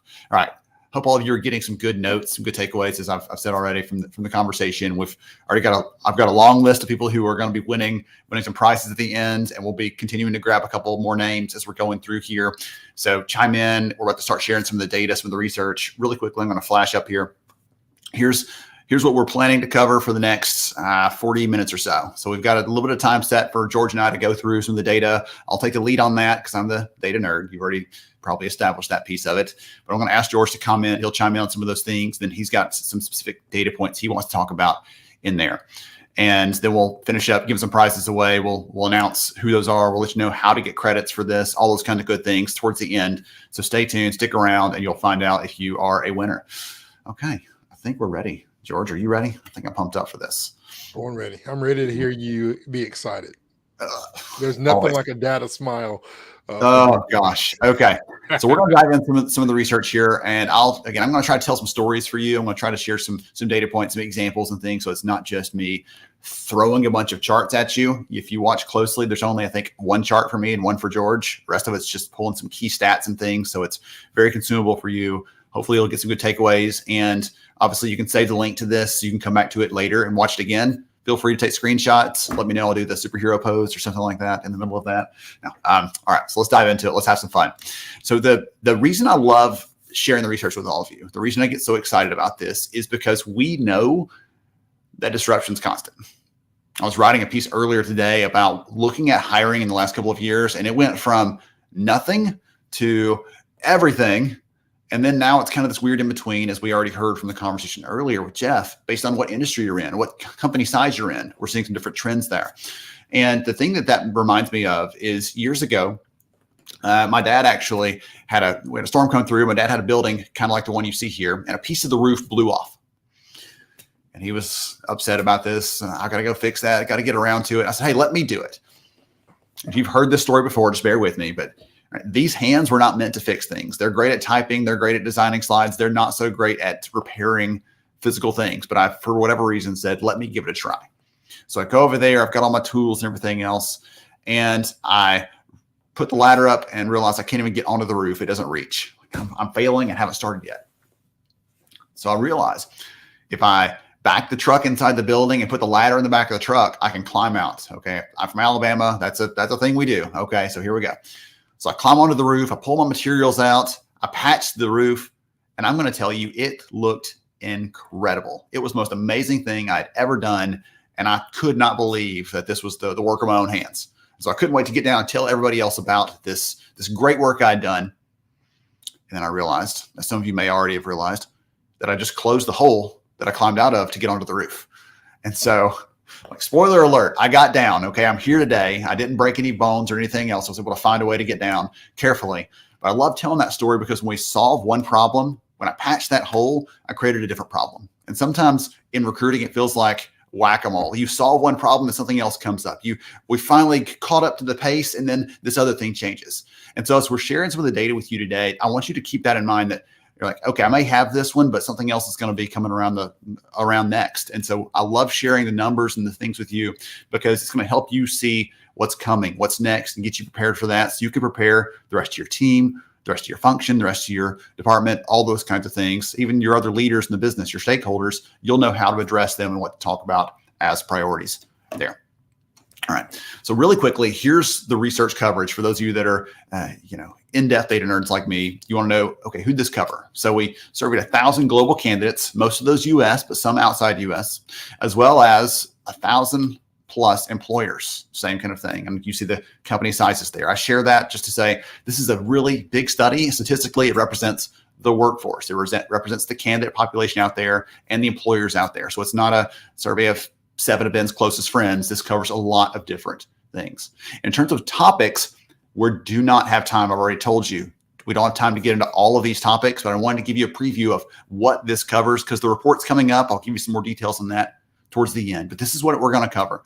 It covers every single aspect of hiring today, screening, what candidates are looking for, how we can adjust, what budget priorities are, all those kinds of things. All that's going to be in the final report. And if you see something in there, you're like, oh, I just got to see this, I want to know more about that, I'll give you a way to reach out to me or my team later on just to get an insight, get a preview of that if you want to. All right. That said, let's dive into some of the fun stuff. So I'm going to run through and share a couple of the headlines, some of the big priorities for employers. Again, just to give you a feel for some of the big things we're seeing in the data. And then we're going to transition to the candidate side, show you some of the things that are changing, ebbing, flowing, what the priorities are there before we start to wrap up the session today. So on the employer side, one of the things that I want you to hear is, even though the headlines are saying that these companies are laying off, this industry are laying off, I'm even seeing the chat here for some people saying layoffs, not a chance. Okay. It's still a candidate-driven market for many industries, for many companies. If we actually look in the data, if you want to know where that breakdown is, because you're like, well, it's all these mixed signals, what we see is the very large companies are the ones who are holding off or who are reducing their headcount, reducing their hiring volume for this year, or certain industries like software, technology, those. But the others are going either as fast as they were last year, or some of them even expect their volume to increase this year. So that's your shot across the bow just to understand what that piece is. Overall, in terms of what that means for you practically, tangibly, we're seeing some reductions in things like budget or headcount, but not a lot. I mean, it's like small, minor adjustments compared to last year. Overall, still very positive, still very, very much a growth space. If you're in TA, you've got some job security, hang on to it, because there's a wild ride coming down the line. We're seeing some real interest in recruiting automation. We'll talk about that in a bit, just to touch on that a little bit. You heard from some of the conversations today about that as a priority. We're seeing ways to use tools not to replace us. I have zero interest in that, but I have a lot of interest in saying, get these things off my plate that I don't enjoy, that are kind of robotic, that are kind of repetitive, so I can focus my effort, my time, my expertise on being an incredible contact and communicator for these candidates and really engaging with them. So I'll share with you in a little bit what employers are doing if they're using automation. I'll share with you how they're actually adjusting that time for their recruiters to spend more time on things that really does matter. And last but not least, ghosting, transparency, remote work. We've heard all of those pieces of it in the conversation already today. That's a priority, and it's going to continue to be for some time. So the first question we ask on the employer study is, what are your priorities for the coming year? So we gathered this earlier this year, about a month and a half ago. So for the coming year, what are your big priorities? And this is what we're seeing from employers across the board. So the biggest priority is, how are we putting ourselves out there? Recruit marketing. How are we engaging with candidates? How are we appealing to them? How are we attracting and putting our brand out there in a way that matters to candidates? How are we making sure it's a meaningful sort of thing we're doing? D&I is up there as a big priority. Again, George is going to comment on some of those things in a little bit. Candidate experience is a priority. On down the list. What's interesting to me is things like hiring manager relations.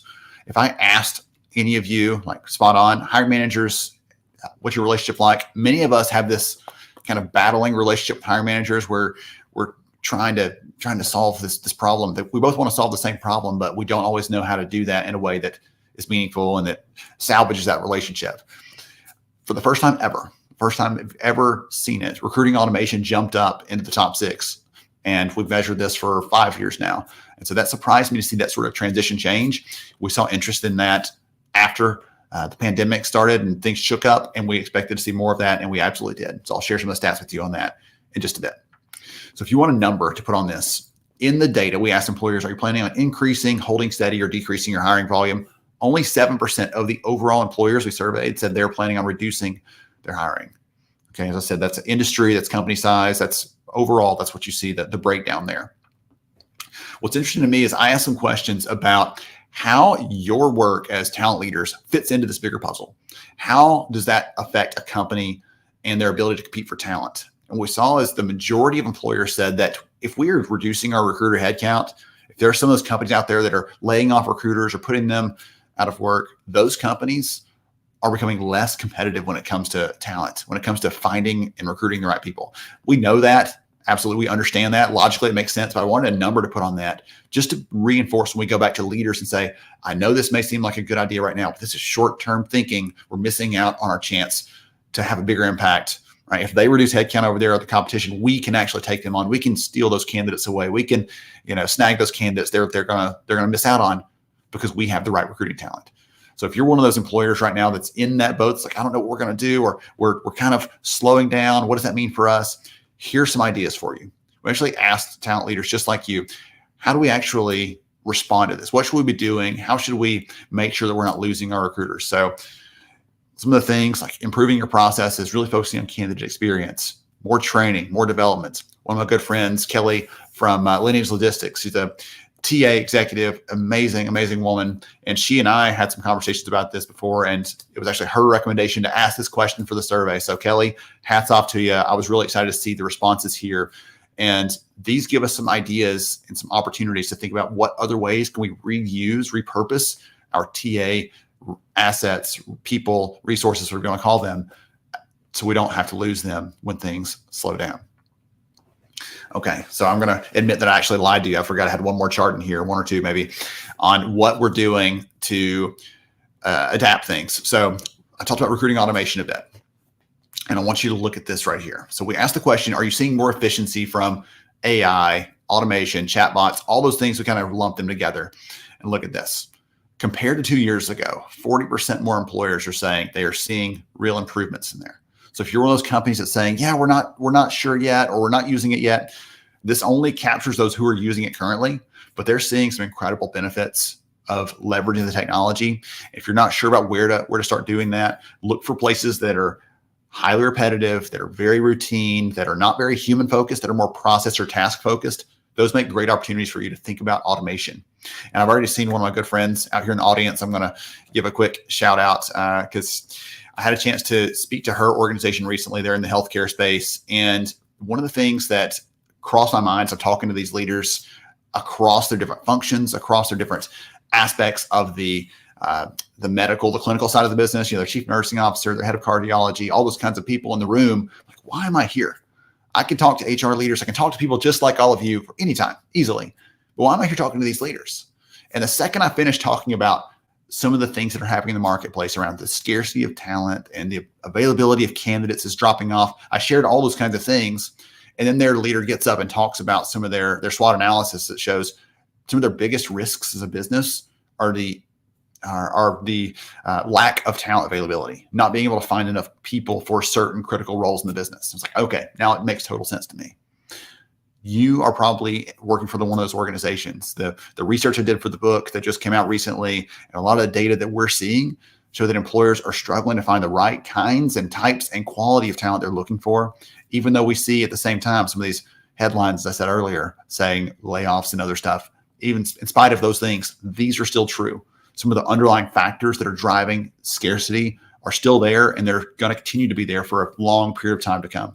So if you're one of those companies, know you're not alone, but also know that you don't have to just keep banging your head against the wall and hoping for the best, because there are some better and smarter ways to attack this. And part of that comes from understanding what candidates are looking for. So let's flip over to the candidate side here, talk about that for a bit. All right, a couple quick things. Number one, candidates tell us in the research they do not mind AI or automation. Overall, they're pretty fine with it. They don't want an algorithm giving them a job offer, but they are okay with things like using tools, using smart software to help match them to jobs, to help them understand which opportunities are best for them, to help understand their skills and their future potential. That's a really big one. We see candidates that are really interested in these sorts of things for helping them create a more valuable and engaging and personal hiring process. But if it's just let's keep them at arm's length, let's move them along the assembly line, if it feels like that to them, they're not nearly as interested. They really want to feel valuable and high touch. And yes, we can use tools to help do that. All right. Speaking of screening experiences, we already talked about some of these things earlier in the conversation with Modern Hire, but applicants are telling us they want engaging and dynamic screening experiences. They actually prefer, when we ask candidates, listen to this, because I talked to some leaders that say, yeah, assessments, and I know there's some chatter, there's people that are for it, people that are against it. There's kind of this middle ground. People are like, okay, they're great. What we see from candidates is that they prefer a screening experience that allows them to demonstrate what they're about. And that doesn't have to be necessarily a technical assessment. It can be. But in some of you were talking about things like job shadowing, things like being able to sit down and do a quick experience and walk through a project or walk through a task as part of that hiring process. There were some great comments in the chat earlier for people that are doing that. Candidates prefer that. They're looking for that. They don't want to just throw their resume in the hat, cross their fingers, and hope for the best. They're looking for something a little more dynamic, a little bit more connected, because it allows them to put their best foot forward. It allows them to know what the company's looking for, and it allows them to really understand what matters most in that job. All right. Pay transparency. We talked about this a bit, but when we ask candidates about a list of 15 different things, what matters most to you in the hiring process, pay transparency is number one. It's a big deal. And there are some demographic differences in that, as you probably would imagine. For example, women we're 25% more likely than men to say that is their biggest priority. They care more about that than anything else. It could be because they've been underpaid in previous roles. It could be for a lot of different reasons, because they feel like it makes it a more fair negotiation process. It doesn't matter. That's still a priority, and they place more emphasis on it than the men do in the data. And last but not least, here's one for you.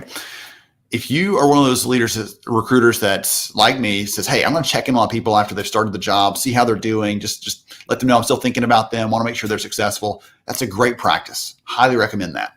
If you plan to set that touch base at more than a week into their job, I would caution you not to do that. 2/3 of candidates told us they know if they're going to stay in a job within the first day or the first week. So within that first 5 days, 2 out of every 3 people that you hire know if they're going to stick around or not. So continue recruiting them, continue engaging them, make sure your hiring managers are alongside you, because if you just assume or hope or whatever else, right, I'm hoping we're past those things now, because many of us have seen ghosting and people start a job or they accept and don't show up. All those things are happening. Just my encouragement to you, 2/3 of candidates know in that first week. So make sure your hiring managers are engaged and connected with them and building that relationship even before day one, if at all possible. One of the things we did this year that's unique, that we've never done before, is we actually did a couple experiments. So I'll share 2 of those with you really quickly. So we asked candidates, we showed them different basic job ads, said, which one of these would you prefer to apply for? And if you take a look at these, you can probably guess which one of these were preferred 5 times more often for the candidates. And it's the one on the right here that has a pay rate attached to it. A little bit of just a look at pay transparency and how that factors in. Okay, so we're exploring this, we're looking at it. One of the things I'll share with you from a practical perspective of this is it's not enough just to say, okay, we've got pay ranges on a job posting. Whew, we're good, let's move on. No, candidates tell us in the research that they are more likely to talk to a hiring manager than to a recruiter, one of us. They're more likely to talk to a hiring manager about pay than to a recruiter. And because of that, we have to make sure they are equipped and enabled to have conversations about that. They should be able to do that with their existing staff. Some of them can't. They should be able to do that with candidates. Some of them can't. So they need to be able to understand how we set pay ranges, what those look like, how someone moves up within that pay range. They need to be able to have those conversations, because if they get the question, which they inevitably will from a candidate, and they fumble it, they flub it, they just hand it off, that is a sign that they don't care enough to really understand and support that candidate. And that's not a good place to be. So there's my encouragement to all of you. If you are thinking about the transparency piece and the pay piece, go to some of your hiring managers and see how comfortable they are. Say, hey, on a scale of 1 to 10, are you very comfortable or completely uncomfortable, somewhere in the middle? What can I do to help move you towards that more comfortable side of things? What resources, what education? Do you need a one sheet? Like, what do you need from me as a recruiting leader to make sure you are equipped to do that as a hiring manager? Because they're a key part of this. And even if you're doing everything else right, they can sync that experience for a candidate. All right. One of the other things we asked was around AI, automation. So we asked candidates, if a company is using AI to screen you, which of these statements would make you most comfortable? Which job would you want to apply for? And so I've rated these for you here, the ones that are most preferred to the ones that are least preferred. And the way I look at this is they actually prefer what I call protective language. If you look in here, you see this is about protecting some of the things about who that person is, who they are at their core. They prefer protective language over more explanatory language. So tell them we're excluding all these other things. We're not looking at these because those don't matter to us in the job search or in the job application process. We care about these other pieces of who you are. So quick share on that one. All right. One last one. I'm going to pass the baton to George for a bit. On the pay transparency piece, one of the concerning things we found in the data is that a diverse candidate was more likely than a white man, essentially, to say they are using their current pay rate or previous pay rate as their yardstick for what a competitive pay rate would be.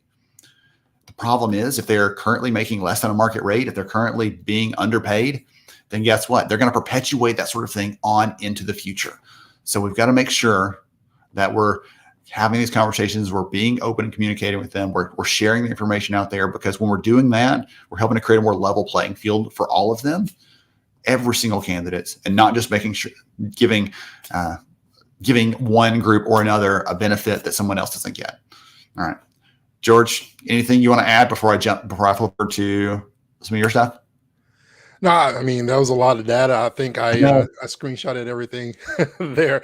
I do love going through the chat as I'm looking at it on LinkedIn and just kind of seeing what's really sticking out to certain people. I think when you mentioned the whole talent, there's layoffs and things of that nature, but how a lot of companies that are part of this global research is saying no, we're looking to hire more people, and so there's that driven by fear of what we see versus what's reality. And so it's good to see some of these true findings that we're seeing for Mhm. ourselves. It says, listen, I know what media is trying to push.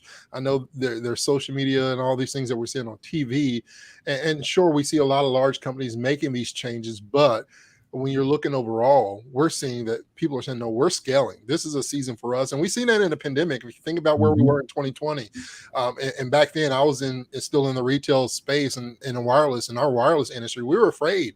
But what we realized is that people need technology now. Our resale, our sale value was high.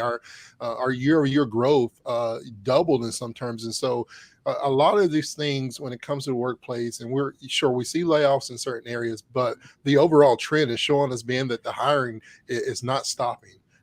There is growth and development. And so, depending on what industry you're in, whatever it may look like, I think that's part of the business strategy. How are we growing through this and not just being sucked into this vacuum of fear to saying, hey, layoffs are happening, right? Because when we think like that, we start to act like that, right? We go in the direction of our thoughts in so many ways. And so I want to challenge people and encourage people, listen, as much as we are seeing these things, let's live what we truly want to happen. Let's make these things happen and see the change, be the change. Goodness. I love that. I'll throw one more stat in there before I pass the baton over to you. I'll flip over to your slide.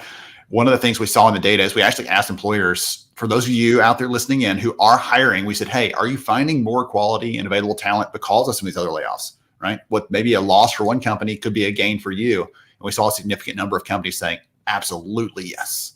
If they may be laying off, but we're watching closely. We're we needed one of those people. Let's go and reach out to that person. We saw them post on LinkedIn. We saw that company's laying off. Let's go look and see who they might be losing, because that's a chance for us to scoop someone up. Yes, it helps the individual, but also it helps you be the star, bringing in one of those key candidates that might otherwise be hard to pick up. So Excellent. All right, good stuff. George, I'm going to flip over to yours. Oops, and let you share just a little bit on some of the things we're finding when it comes to hiring, inclusive hiring, those sorts of priorities.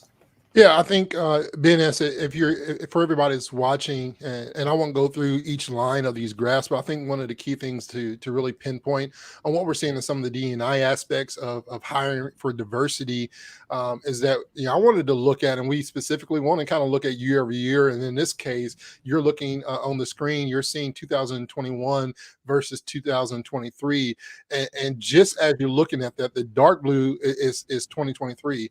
And it's just the overall growth, right? We're seeing substantial growth on what people are really looking to have when it comes to specific methods and tools that they're using to really increase their hiring process and the diversity standpoint. What we found, Ben, especially in a lot of companies that, over the last 3 years, diversity, equity, inclusion, this D&I has become part of the forefront. Right, it's been part of the conversation. We've seen it go from the top 10 to top 5 to top number 1 when it comes to the hiring practices and things of that nature. But it's been steadily in that 1 to 2 spot, right? That a lot of companies are now, the employers and the employees are saying this is a focus. This is important to us. I think as we go back, Ben, and we look at the conversations that have been had over the last couple of sessions with our guests, the overall finding is listen, the transparency is the key. Right. I want to not only just be a part of a company that's going to pay me, because we can talk about that. And I'm sure you got a data that you can pull up when it comes to pay versus growth and how that is important, right, to these people. But companies now understand, how do we continue this conversation? Something that has really grabbed my attention over the last 6 months or so, maybe a little bit longer, but I've really been focused over the last 6 months with you, Ben, is understanding why some companies are thriving in this process and some companies are struggling, in particular to the DEI. And what we found is that, in those conversations with some of these companies is that they use certain words, right? They're trigger words that really happen. And what we found is that companies that are really thriving and we're seeing growth and development, they have what's called strategies, right? Other companies that are not thriving or that are failing, that have, kind of been inconsistent in their practices, whether it's pay, whether it's, hiring, whatever it may be, they created programs. And there's a huge difference with these, and just kind of explain it from my perspective. So in my shoes, so to speak, of George's DEI strategy versus George's DEI programs thought. When I think of a strategy for most organizations, companies that are thriving, that are growing, that are elevating and scaling, companies that are not laying off right now, right? That are saying, hey, we're going to grow. These companies have great strategies. They have a business strategy. When you think of a strategy, think of it in this. The difference between a strategy and a business program is that a strategy is a long-term plan that truly outlines an organization's goals, objectives, their tactics, right, that they're going to use for achieving sustainable success. You'll see companies do this in the last quarter of the year. They'll go through their different strategies, marketing strategies, business strategies. And companies that are really taking the forefront on the DEI aspect have DEI strategy that then aligns with their company's business strategy that also speaks to their company's values and missions. It's not separate. It's not a separate program, but it's part of who they are and what they do. On the other hand, the business program is a collection of, related projects, activities that are designed to really accomplish a specific business objective. And so when you say, when hiring for diversity is a struggle within an organization, then I look at it and say, does your company have a program or does it have a strategy, right? Are you just looking for activities that are going to make people feel good for a moment, right? How do Black History Month just passed, so we're going to do something that highlights Black history. But what do we do to continue that conversation to make sure that our diverse candidates are part of that? When we talk about diverse, I'm not necessarily speaking just on race, right? We're talking gender, we're talking special needs and things in nature. Are we prepared for all aspects of diversity, equity, and inclusion? And so those are some key things that I believe in that are huge when it comes to those key findings. And we can talk about, the hiring assessment aspect of D&I, right? Yeah. Go on and on. I'll let you maybe jump in and throw another stat or data that may have triggered in that conversation here. One of the big things that you brought up the transparency piece, and one of the other things we saw that really stood out to me, because the way you're talking about this, the way you're sharing this aligns with this completely. One of the things we asked candidates about was respect. How can an employer respect who you are? Because the way you respect me might be slightly different than the way someone needs to respect George, or needs to respect Carla in the chat, or Rose in the chat, or some of the other people in the chat, right? The way that each of us gets respect is a little different. And so we see candidates saying that in different ways. And there are different priorities, different levels of ways we can show that. And so that's the piece I was coming back to, George. You're sharing that. Like this comes down to, you can say you respect me, but do you show me you respect me? Because those are two different things. And one of them, I actually know you care. The other one, I know you're just talking through that program until the end date comes and you move on to whatever's next. Yeah. I mean, the respect factor is me understanding who you are and what your values are, right? Yes. What do you care about? What are your values? And so I show you respect, right? And I show up because I know Ben. I know what Ben is about. I know who Ben is as a man, as a husband, as a father, man of faith, things of that nature. As a leader, I get to know those things because I'm connected with you. I think, as you talked about respect, and I think about, that sense of belonging, right? How that plays into the D&I and B aspect, belonging aspect of the D&I is that, the psychological definition, we've been talking about this a lot over the last couple of months. The psychological definition of belonging is I feel accepted, respected, and appreciated by my leader. And what that does as well. And so, having that respect, that transparency to say, listen, I know what you are about as an individual, as a man or a woman, and being able to be transparent on that level. Respect, as you said, Ben, is not just some word that is a standard here. Respect becomes individual, right? Because my standards and expectations for me may be different than yours, although we may align in different ways and we may be connected in many ways as a team and be able to relate in a lot of ways. There are certain different things that become a part of that as well. Goodness. Okay. All right. So I want to chat with this deeper with you on this one, George, but we got a couple things to get to before we finish up. So a couple more, just one more stat for you. I think we're going to do some takeaways, and then we'll do some prize giveaways for all of you listening in. George, thank you for sharing. And I'm excited. When I saw this data, I was like, okay, let's double check this, because to see all of those this year, employers really saying we're going all in on this, and there's some practical ways, not just, okay, we think it's important, but we're not doing it yet. That was exciting for me to see in this data as well. Yeah. Okay. So speaking of respect, one last thing I'll share with you, because I saw someone in the chat earlier talking about how they give feedback to candidates. And I apologize, I didn't catch the name in that. I thought that was a great recommendation. And they said they give feedback to candidates on what's working, what they can work on, how they can improve next time, those kinds of things. That's very, very rare to do that. It's hard to do that, but it's very valuable to the person on the other end of that. That shows them a lot of respect. And so I'll share this stat with you. When we look at the actual data, the number of candidates, because we ask candidates why they ghost employers, we ask some really clear questions there, and they're very open and honest with us. 45% more candidates said they ghost employers because of a lack of contact, a lack of recruiter follow-up, a lack of engagement this year compared to last year. So more and more candidates are saying, hey, if you're not going to continue to communicate with me, I'm out of this.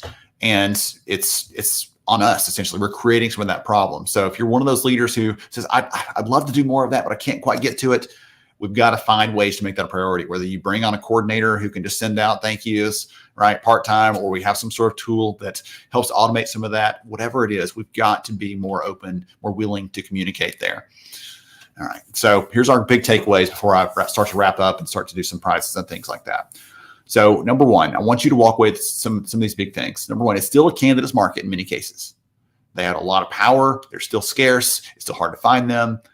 But at the same time, that doesn't mean it, good luck, suckers, you're out of luck. No, it means as employers, we can use transparency. We can use respect, as you heard George talking about, really understanding someone.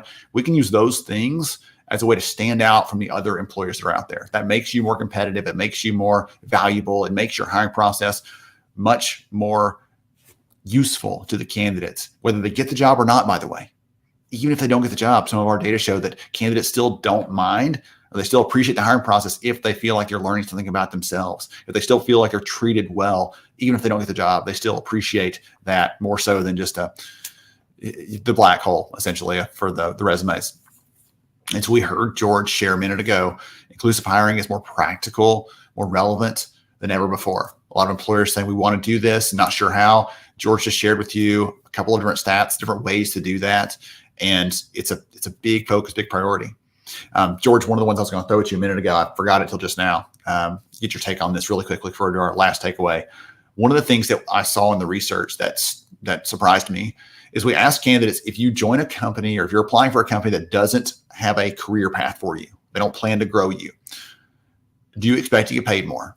And what we saw in the data is that a candidate who is racially diverse is much more likely to say, about 50% more likely to say, I expect to be paid a lot more money if I join a company that doesn't have a career path there for me. I'd love to get your take on that really quick. What do you think that is? Is there a thought or anything to wrap into that? Yeah, I think just to keep it quick, Ben, is that we don't want to waste time, right? If there's not going to be a growth, right, then pay me my value, my work. Because sometimes what people would typically do is say, hey, listen, I'm willing to take X amount less because I see a bigger picture. I know that I'm going to be developed. I know that I'm going to go somewhere. But if you don't want to grow me, then you have to show me, right? Oh. That's plain and simple. If you don't want to grow me, you got to show me, right? I think of Jerry Maguire, show me the money. If you're not going to grow me, you got to show me. Oh, okay. Someone write that one down because it's another Georgism. We've got to keep track of that one. That's a really good one. Thank you, George. If you don't want to grow me, you got to show me. Show me the money. Okay. And last but not least, just a reminder for all of you, you're doing hard work. And I've loved seeing the comments because it's our chance to get all of us back together as a community that focuses on hiring and bringing in the best people and everything else. And you're doing really important work. And sometimes it's easy to get stuck on the treadmill of just fill another rec. Just got to put another person in a job, more interviews, schedule all those things. And you don't ever pull back and say, I'm having a bigger impact on people, helping them have a meaningful career, meaningful life. I was so excited to see some of those comments earlier on that. you're helping to impact the business in a positive way. As I mentioned, a lot of companies struggling with talent scarcity and availability, and they have no other hope except for the work that you're doing. So thank you to all of you for making those positive impacts and on the community, on the candidates, but also on the company as well. Okay, so if you've enjoyed the conversation today, you enjoyed some of the research we've shared, as I said, this is a snippet, a glimpse of some of the bigger stuff that's out there. A couple things. I'll post in the chat in a minute the link to our first graphic sharing some of the data points that we didn't even get to today in the chat. We have a couple more infographics coming. We have a full report, bunch of data coming out of there. It's written like we've talked today, so very practical, lots of examples, not just a bunch of charts, thank goodness. If you are one of those leaders right now that's listening in that says, hey, I'd love to see more about this. I'd love to understand more about the data for my space or for something else like this priority for us. We have a couple of different spots every month where we talk with different leaders. It keeps us up to date, keeps our finger on the pulse, but it also lets us share the data out. So if you want to have one of those conversations, ping us, let us know, and you can get all of the research there. Okay. George, I think I've done enough teasing and mentioning awards and mentioning prizes and everything else. You think we're ready to share some of those winners now? Drum roll. I hear it over there. Okay, perfect.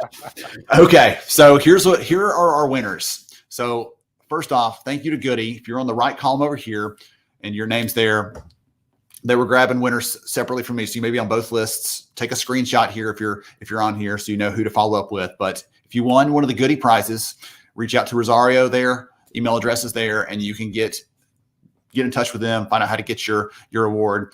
If you are on the talent scarcity book, I'll get you a signed copy out to you. Just shoot an email to events@lhra.io, and we will make sure and get you a way to collect your address, everything else. We have a process for that so that we can make sure everything gets sent out appropriately. And just a thank you for those of you who chimed in, who listened in, who supported the event today, sharing your thoughts, sharing your ideas and stuff. I enjoy it so much. I appreciate it so much. I know George does as well. And as always, we could not have put this event together without some amazing sponsors of the research, but also of the event today overall. So thanks to Jim, Advanced RPO, Modern Hire, and obviously Goody for the work, for making this available, for making it possible for us to do this. It's been so much fun, and I've enjoyed it a lot.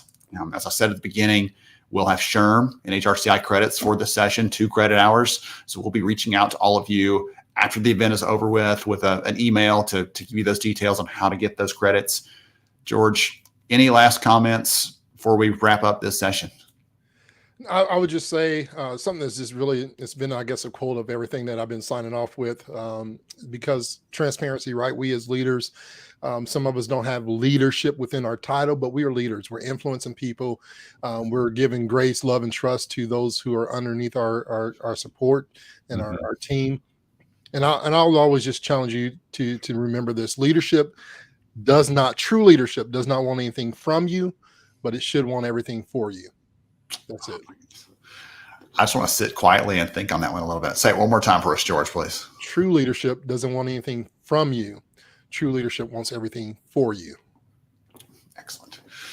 Here's my encouragement to all of you out there. Thank you, by the way, George, for that. I love that. Here's my encouragement to all of you out there.